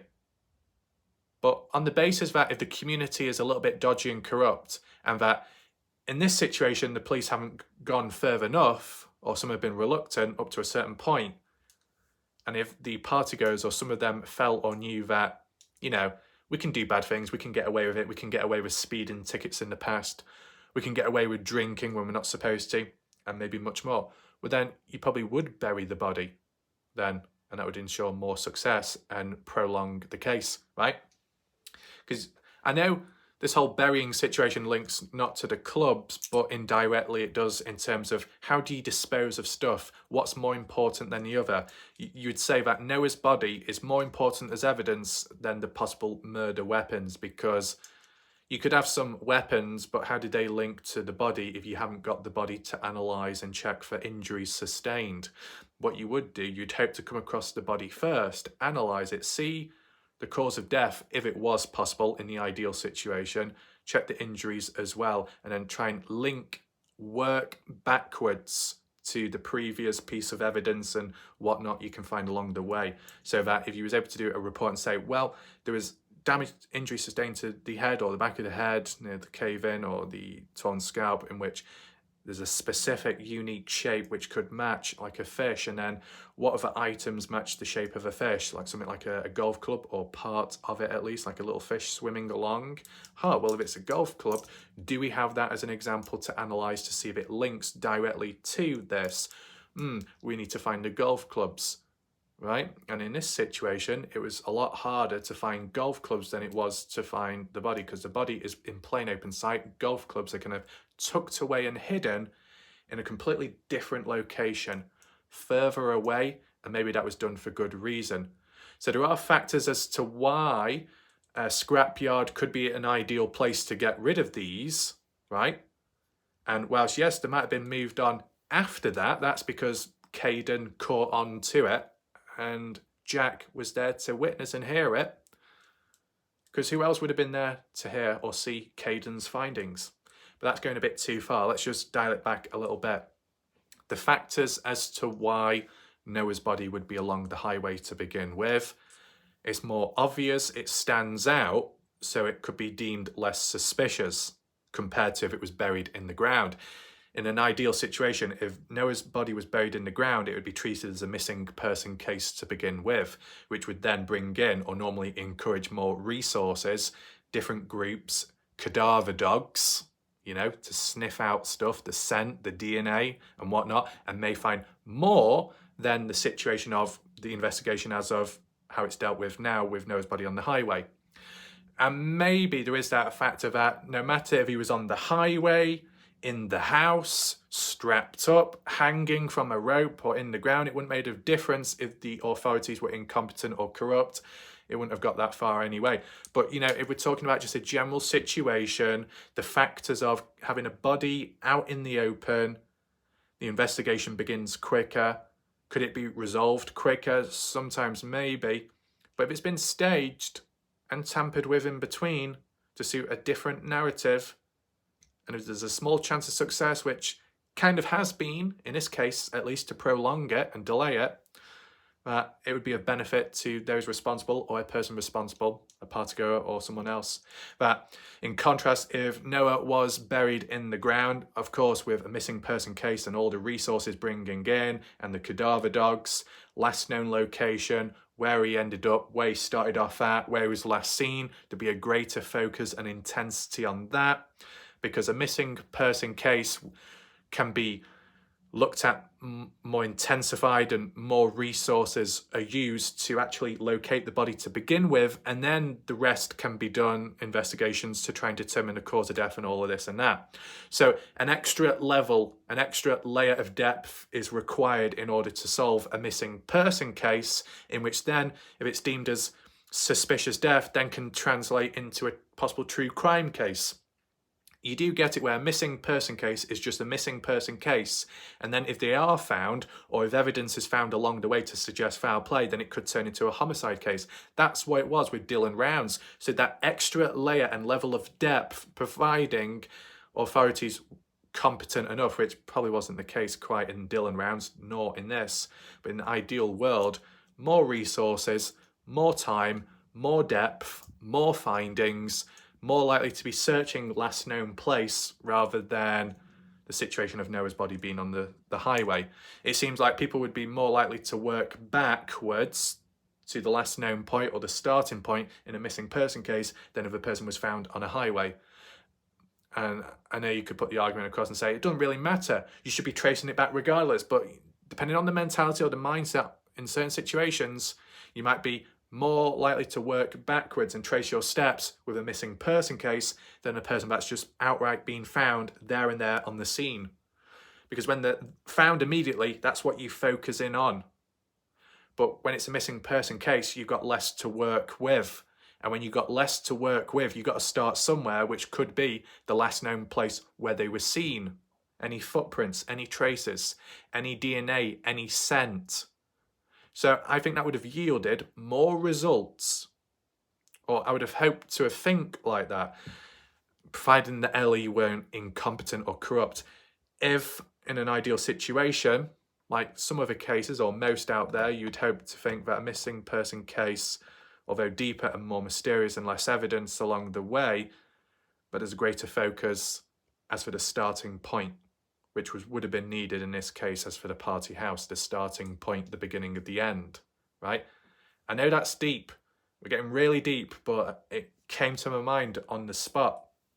And then from searching about and maybe finding a trace, maybe using drones, finding the burial spot, and that could be a needle in the haystack as well, of course, but it could have led to a different route, a different style of investigation, different leads, different outcome possibly. But what would it have done if they did find the body buried in the ground?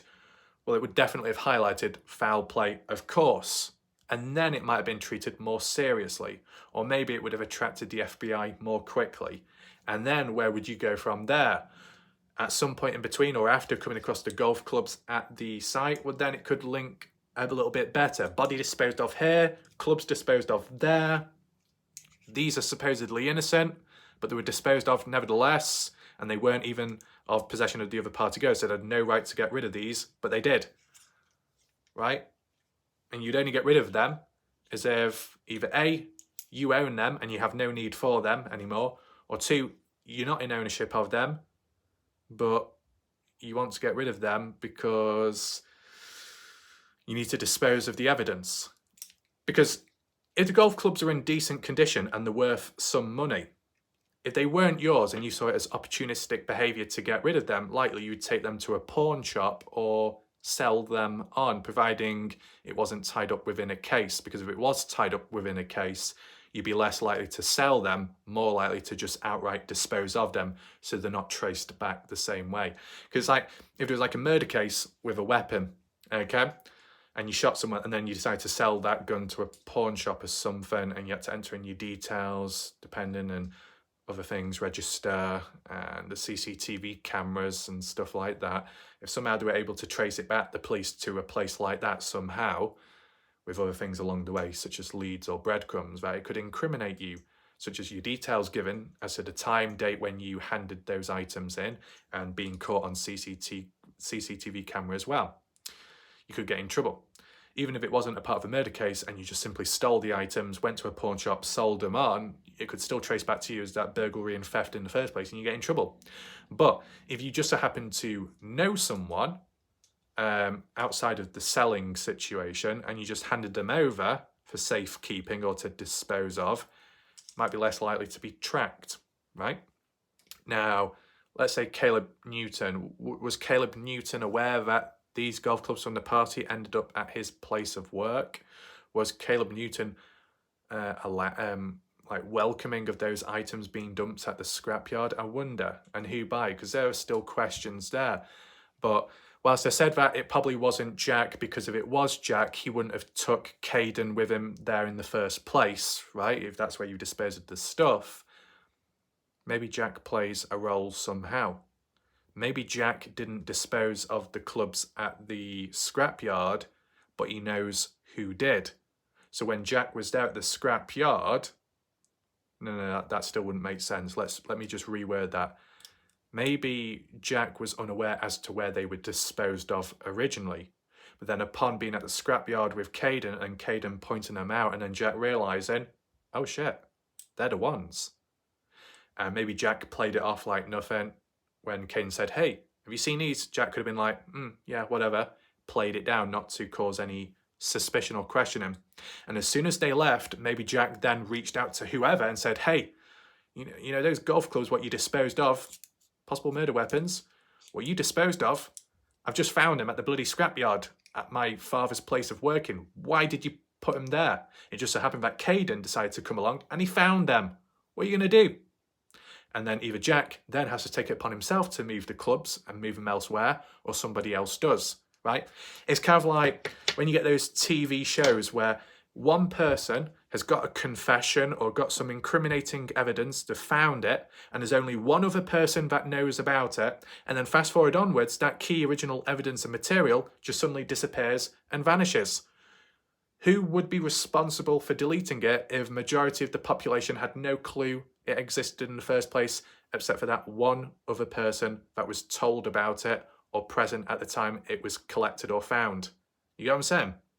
So in the situation with Kaden Pressy at that scrapyard, unaware to him at the time, blind to it, and possibly Jack as well, unaware that the golf clubs were actually disposed of there, for Jack to take Kaden with him based off that, for Kaden to come across him and think, there we are, but unaware, just golf clubs in general, Jack realises that they are the ones, and then Jack's panicking within, and then once they've done there and they've left the area, then Jack communicates or contacts someone else maybe out there responsible and says, right, they've been found. Luckily, Kaden didn't catch on, but I think we need to move them on just to be safe, and then gets rid of them. So then by the time Kaden comes to his senses and realises, because he's told by Dalen that they're likely the ones, then Caden's like, well, they're at the scrapyard. Let's head on down to the scrapyard. Oh, they're no longer there. Where have they gone? Who's moved them?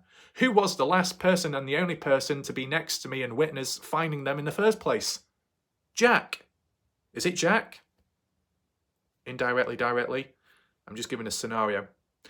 The other possibility would be in between that, upon Kaden coming across them indirectly, and Jack being present whether he was aware or not.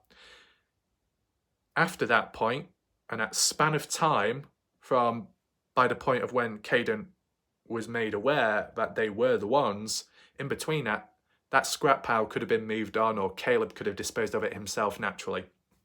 And then that's unfortunate evidence lost forever, just as a possibility. Just as a possibility, that's all. But I think if you're confident that you can dispose of it supposedly in the first place somewhere, and then somebody ends up finding them, whether they're aware or not, but finds them, then you could think, well, that wasn't good enough, just disposing of them there. I'll have to relocate them, move them elsewhere, or better still, just destroy them outright, break them up, burn them down, do whatever that's needed, so then they can't be found ever again. That's how it seems to come across. So, in terms of the gun situation, I made references to that. I'll do a separate video on that. That's deep enough, and then I can bring this conversation back into that and do a comparison with the screenshots at least, or at least what I have, just to say on the theme, the basis of, is Caleb Newton the donkey of the case, like a work donkey in which everybody passes all the responsibility or passes the heavy items and stuff onto him, in which he holds onto or try and disposes of, supposedly. Just as like a theory and an idea, but I'll get to that eventually. But isn't it strange how golf clubs go missing? There'd be no need to get rid of them in the first place when it doesn't belong to the other party goers, but people will take it upon themselves to get rid of it in order to benefit themselves, such as getting rid of key evidence. That seems to be the clearest way of thinking, right? And getting rid of them, taking them somewhere where it would be practical to get rid of, to scrap, because of the material of what they are, possibly. But why Caleb of all people? Because some of the partygoers may know Caleb over others and think that they can trust him more. So would that mean that Caleb's in on it? I don't know. Was Caleb Newton aware that these golf clubs were from the party and used with the murder, possibly? I don't know. Was Caleb just simply aware that they were brought in to begin with? I don't know. I mean, if he wasn't aware that they were used, but he was aware that they were being dumped here, I'm surprised he wasn't like, oh, it seems like a shame to get rid of some good golf clubs. I think I might keep them myself. You know, some people do that, but if it's not of his interest golf, then you'd probably just think, fine, they can be in the scrap pile. And just to refer back to Jack, the only alternative way of looking at it would be if Jack was to go down to that scrap place to offload or unload scrap, if he was somewhat aware that the golf clubs were down there, is that why he was helping out to get rid of it? But then why would he have to come all the way down to do that when Caleb could have done it in between at some point? So that was just another little side little question there. So when it comes to the injuries of Noah Presgrove, maybe certain injuries could link to maybe a possible golf club being used, and we could demonstrate that briefly just now. But even if it wasn't clear enough that, just a simple fact that items just so happen to be moved on in a short space of time after the death or during the death of Noah Presgrove or so, for him to be moved away and further away, it's just so weird, right? I'm surprised other items weren't moved away as far too. but there's just no need to get rid of those golf clubs in a certain space of time when they're not even belonging to the other people. You should leave them where they are, or maybe ask, who does these belong to? And if the answer was, I think the Noahs supposedly, why would people think, all right, well, we best get rid of them as soon as possible? Why would you even do that?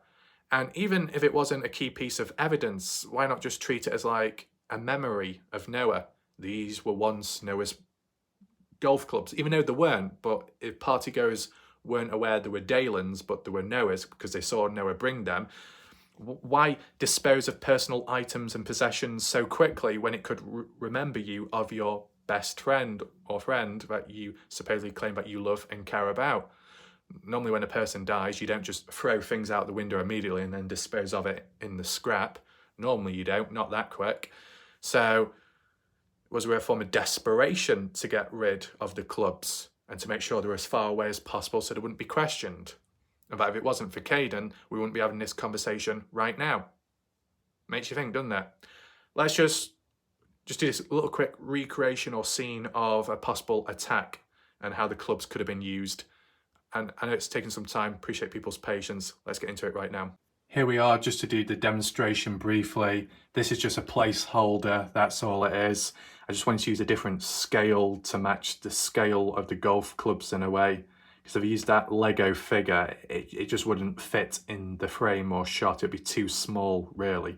So let's just say this represents Noah Presgrove. This is not Noah Presgrove literally, but it's just to present him. And take in mind, if anyone is watching right now, this is not to be taken out of context or done in a silly way. This is being serious to make sense of the possible, the injuries sustained to Noah and how they could possibly link to the golf clubs. Because there must have been a reason to get rid of the golf clubs in the first place.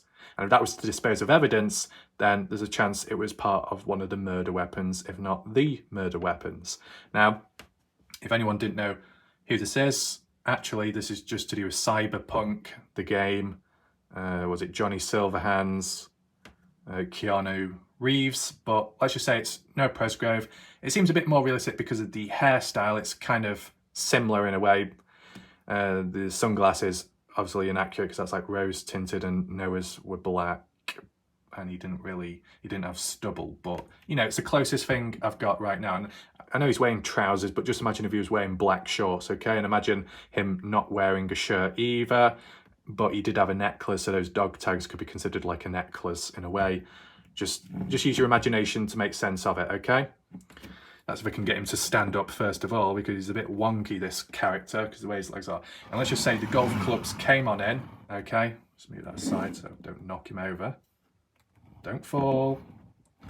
Golf clubs came on in, okay, with the bag. Oh, which golf club are we going to use today? Are we going to use the putter? We're going to use the iron or the wedge? Well, in the moment, I don't think it would have really mattered. In the eyes of people that could have been using one or many, use whatever you got, pick whichever one you want, right? A putter, possible iron, if that's what it is, the shaping of it, or possible like fish type shape. Should be a lot clearer now because I was using the front facing camera before. Okay, does that match the shape or the detail of possibly, the injury sustained? It could look like a fish or part of the fish in a way. Now take in mind, these are not 100% accurate golf clubs, okay? So they could appear a bit thicker than what they actually are or a bit thin. But, these golf clubs do have a bit of an edge to them, or some of them do at least, okay? Kind of like the putter, well, it's a bit flatter.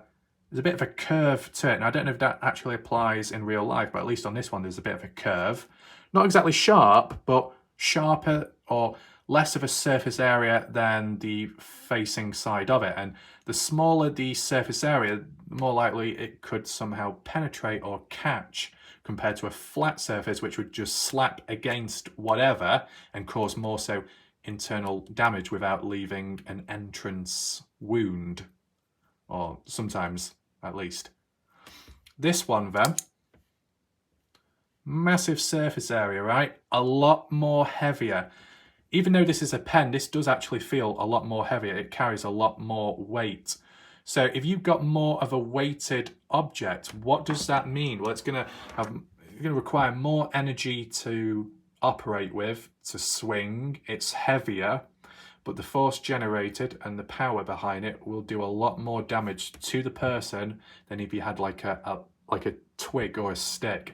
If you had a twig or a stick and you slapped someone with it, it's probably not going to do much damage. If you had a bloody log or tree trunk, it's going to do a lot more damage because of the weight of it behind it generated, and even like the gravity behind it, depending what type of strike you do. Is it a strike across or a strike downwards, right? Strike downwards like that, or like a side one. You've got to try and work out. So which one would they use? Well, which one would they have used? Let me just use this one for now at least. Move the bloody bag back there or so it doesn't fall off. So just imagine Noah at some point, 3:30 onwards, walking away from the party, and at some point a person confronts him head on to the side or behind and takes him out. Would it be a fatal hit immediately? Maybe not.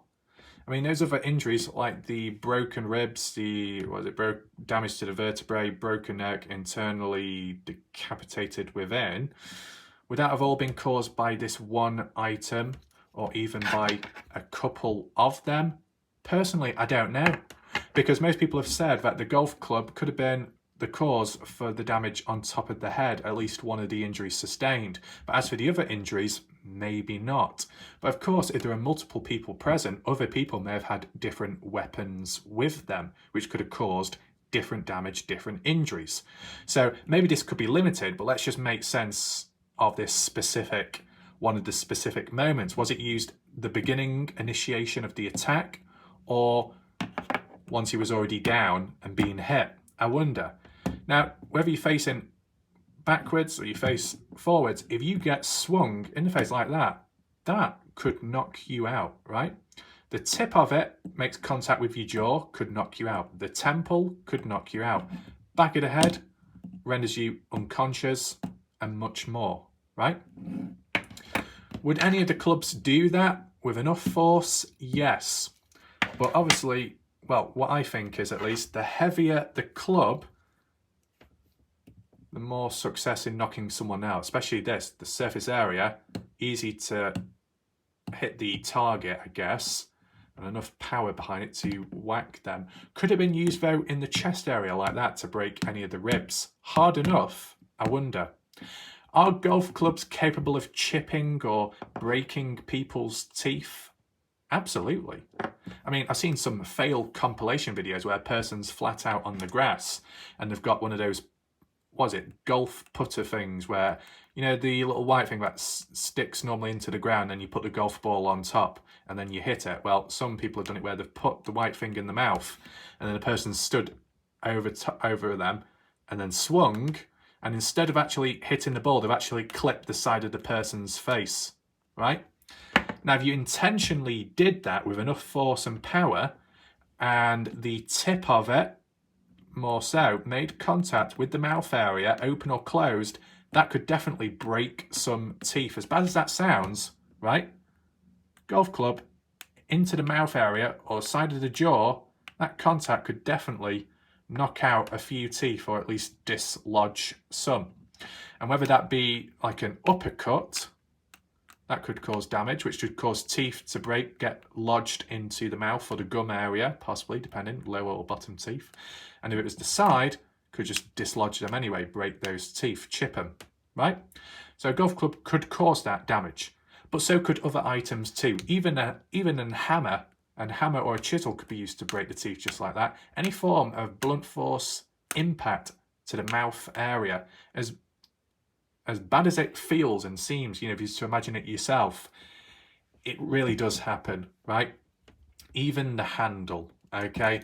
Even the handle could cause that. If it went driven straight into the mouth area, that would be enough. But likely, people would have been holding it by the hand to make that contact, to have that grip when holding on to it, right? So that's what could have caused the teeth. Was that while standing or when on the ground, grounded individual, and then struck down like that? Either way, it could have caused the broken teeth based off that injury at least. Could it have caused any like abrasions or scrapes on the bottom area like that? You swing, whack, and you catch the person's bottom or smack down. I mean, things like that would probably cause more bruises. The bottom can be quite a fatty area, so it can absorb impact, but you know, the blood vessels and stuff, and you get whacked on the bottom, it could leave an imprint, or it could just simply leave, was it blood to race to the surface? Whatever, however it's caused when you get bruises, you know, the deep tissue bruises, things like that, surface level bruises, and didn't really hear much about that, just more about abrasions and scrapes and frictions. Could friction be caused by a golf club of some sort? I mean, maybe if it catches the body at a certain angle and skims across, possibly, just like when you know, trying to hit a golf ball and you might just catch it at the wrong angle and it doesn't go that far, or you whack it off to the side and it skims past, maybe. If you used to use like a golf club against the tree, like bark of a tree, you could actually scrape and cut it off. Can you do that with skin the same way? Maybe not as easily, because of how it absorbs the impact in the first place. But if you think about it, like a blunt force elbow strike to a person's eyelid, eyebrow, or even forehead, head in general, can cause the skin to split, to tear because of that friction. And it's kind of blunt as well, and it opens up, the person bleeds, and it creates a cut. I think that what could happen with a golf club as well. But would it have caused the scalp area where contact made with the club to then catch somehow and then rip off? Would that have been from Noah Presgrove's hair? Is Noah Presgrove's hair curly enough in which it could catch an item, and then if you pulled it out it would cause the whole scalp to rip off, or part of the scalp? I don't think so, personally. A knife could tear off a scalp, but that would mean you have to cut through it, you know, like that, and it would cut through. But I don't think that's how it's been described. The shape of it being like a fish shape, and people kept saying one of the golf clubs. And if golf clubs are missing from the party and have been found at the scrap, you could link one thing with another, and that would be fair to do. I understand that. But exactly how would it have caused the injury, and at what point? When Noah was stood up or when he was down on the ground, and it was like a downward strike which may have caught the side and then, you know, scraped down and catched, and maybe multiple times of doing it ended up causing that. I want to know your thoughts. Do you think Noah Presgrove was KO'd, knocked out immediately, or not? Because as I said, if you are walking along and you're whacked on the back, lower part of the neck, or on the head, wherever, it can knock you out, of course, if enough power and force is generated. The same with side on, against the temple or jaw area, like when you see it in boxing knockouts, and even head on like that. Interestingly, I don't think Noah Presgrove had any damage to his nose or eye. Am I correct in saying that? There was no broken nose, there wasn't a broken jaw, I don't think, and there was no damage to the eye, that the retina wasn't detached. It's just because sometimes when you think of a beating, right, even in boxing or UFC combat sport where they wear gloves, a person could be punched or kicked, they can still lose a teeth despite wearing a gum shield. It doesn't always 100% protect it. A person can be punched with a boxing glove in the mouth, jaw area, and the jaw can dislocate, detach, or just completely break.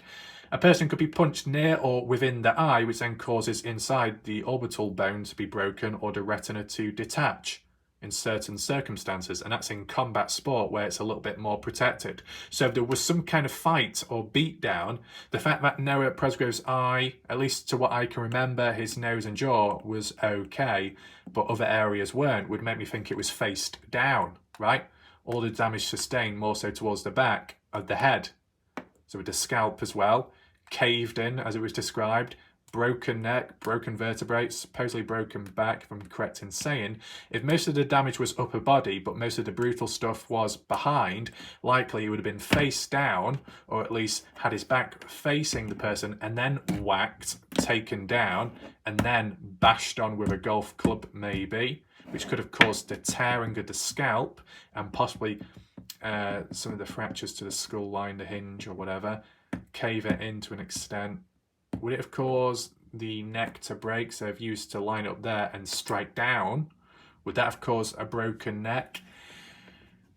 There's a small chance maybe. What about the ribs? Well, you could be kicked or beaten, which can cause broken ribs. You can be punched and kicked. You don't need another item or object, but either way, enough force can break it, and it tends to normally be bone breakages is when intense impact is made with another item or object which is blunt and has a bit of a surface area, if that makes sense. So at least for now, I'm coming to that conclusion that granted, whilst there is sustained kind of all over 360 degrees, as some people said, and also, what did they say, a laceration or something on one of the heels? Was it the left heel? I don't know if this camera is reversed or mirrored or what, I can't remember, but the left leg, the heel area, injury there. Why exactly there, down there? As I said, maybe the golf club doesn't explain every single injury, but it could link to at least one. But at least my mind is, if most of the damage, at least what I remember, was to do with the head area, the back area, the neck area, but the nose, the jaw is okay. Correct me if I'm wrong, but it just seems a bit weird. But still, there would have had to have been some form of contact made head on for those teeth, some of which to be broken at least. Some direct contact, punched in the face, hit in the face with something, kicked in the head whilst down on the ground, hitting the ground hard, and then it causing it like that. I wonder. But so it tells me, just from my opinion, that maybe Noah Presgrove was face down on the ground when he was being, well, when he possibly was being attacked, right, repeatedly by a pack of wolves or a singular person with a golf club or multiple items. Let me know your thoughts about that. Do you think he was face down, face up, on his side when being attacked? Do you think if he was attacked, was it an ambush? Was it face on? Was it behind like a coward? What's your thoughts there? And how strong do you think do these clubs link to the situation with Noah? I would say, at least from my opinion, that they do play a role in some way, because there were key items present at the party in which Noah Presgrove interacted with, and then they end up going missing afterwards. They were moved on, they were disposed of. Just so happened that Noah Presgrove also interacted with Jack's ATV and it tipped over, incident, accident, whatever you want to call it. And then what, day or two later, or on the day of Noah's death, oh, that was moved on as well. Is there a pattern with moving items about, getting rid of stuff which anything Noah touches, we need to get rid of? Or whatever we use which makes contact with Noah, we need to get rid of? I wonder. And, you know, when you think of Noah's body being along the highway, there was no touch-based DNA found on it, supposedly. Is that because that DNA was washed away? You know, when people say about the shower, but then again, to handle Noah's body, if it was to be dumped on the highway, you'd have had to have carried him along or get him out of the vehicle. People must have been wearing gloves to avoid any additional fingerprints. But I don't want to go too far there. I think we went deep enough, maybe deeper than what should have been the case, or at least what was planned today, but I still think my concept of the hierarchical list of evidence and items which may be missing or once were, and how they were found or where they were disposed of, is a key part, pivotal in the case. But when taking in mind the factors of multiple people possibly being present, maybe multiple people tasked with different objectives as to getting rid of stuff, the hierarchy isn't as consistent because it could be a bit more randomized based off the different person and pattern train of thoughts as to how they perceive a item and what they're supposed to do with it. Do I think that Jack Newton is responsible for the golf clubs ending up at the scrapyard? Well, based off Kaden tagging along, it wouldn't seem likely, but if Jack was aware of the clubs being disposed of but wasn't made aware as to where they ended up, and then found about them, and Kaden pointed them out to Jack, and then that was it for conversations, never to be talked about again or to anyone else, then if Jack was the only person there, besides Dalen, to hear about the clubs being found at that scrapyard, between Kaden, Dalen and Jack, and maybe Caleb, who else? Unless those that heard it firsthand then passed the message on to others, and then they took care of it themselves, maybe, but it's just weird. It's weird in general. So I hope people understood where I was coming from in this video, and whilst this can be considered old news by now, supposedly the reality is the golf clubs are still missing. The fact that they were found and then they were disposed of a second time round afterwards and they're now missing again, it's like cat and mouse. That's silly. That's weird. So we'll leave it there for now. Thanks for your patience. See you next time. Goodbye for now.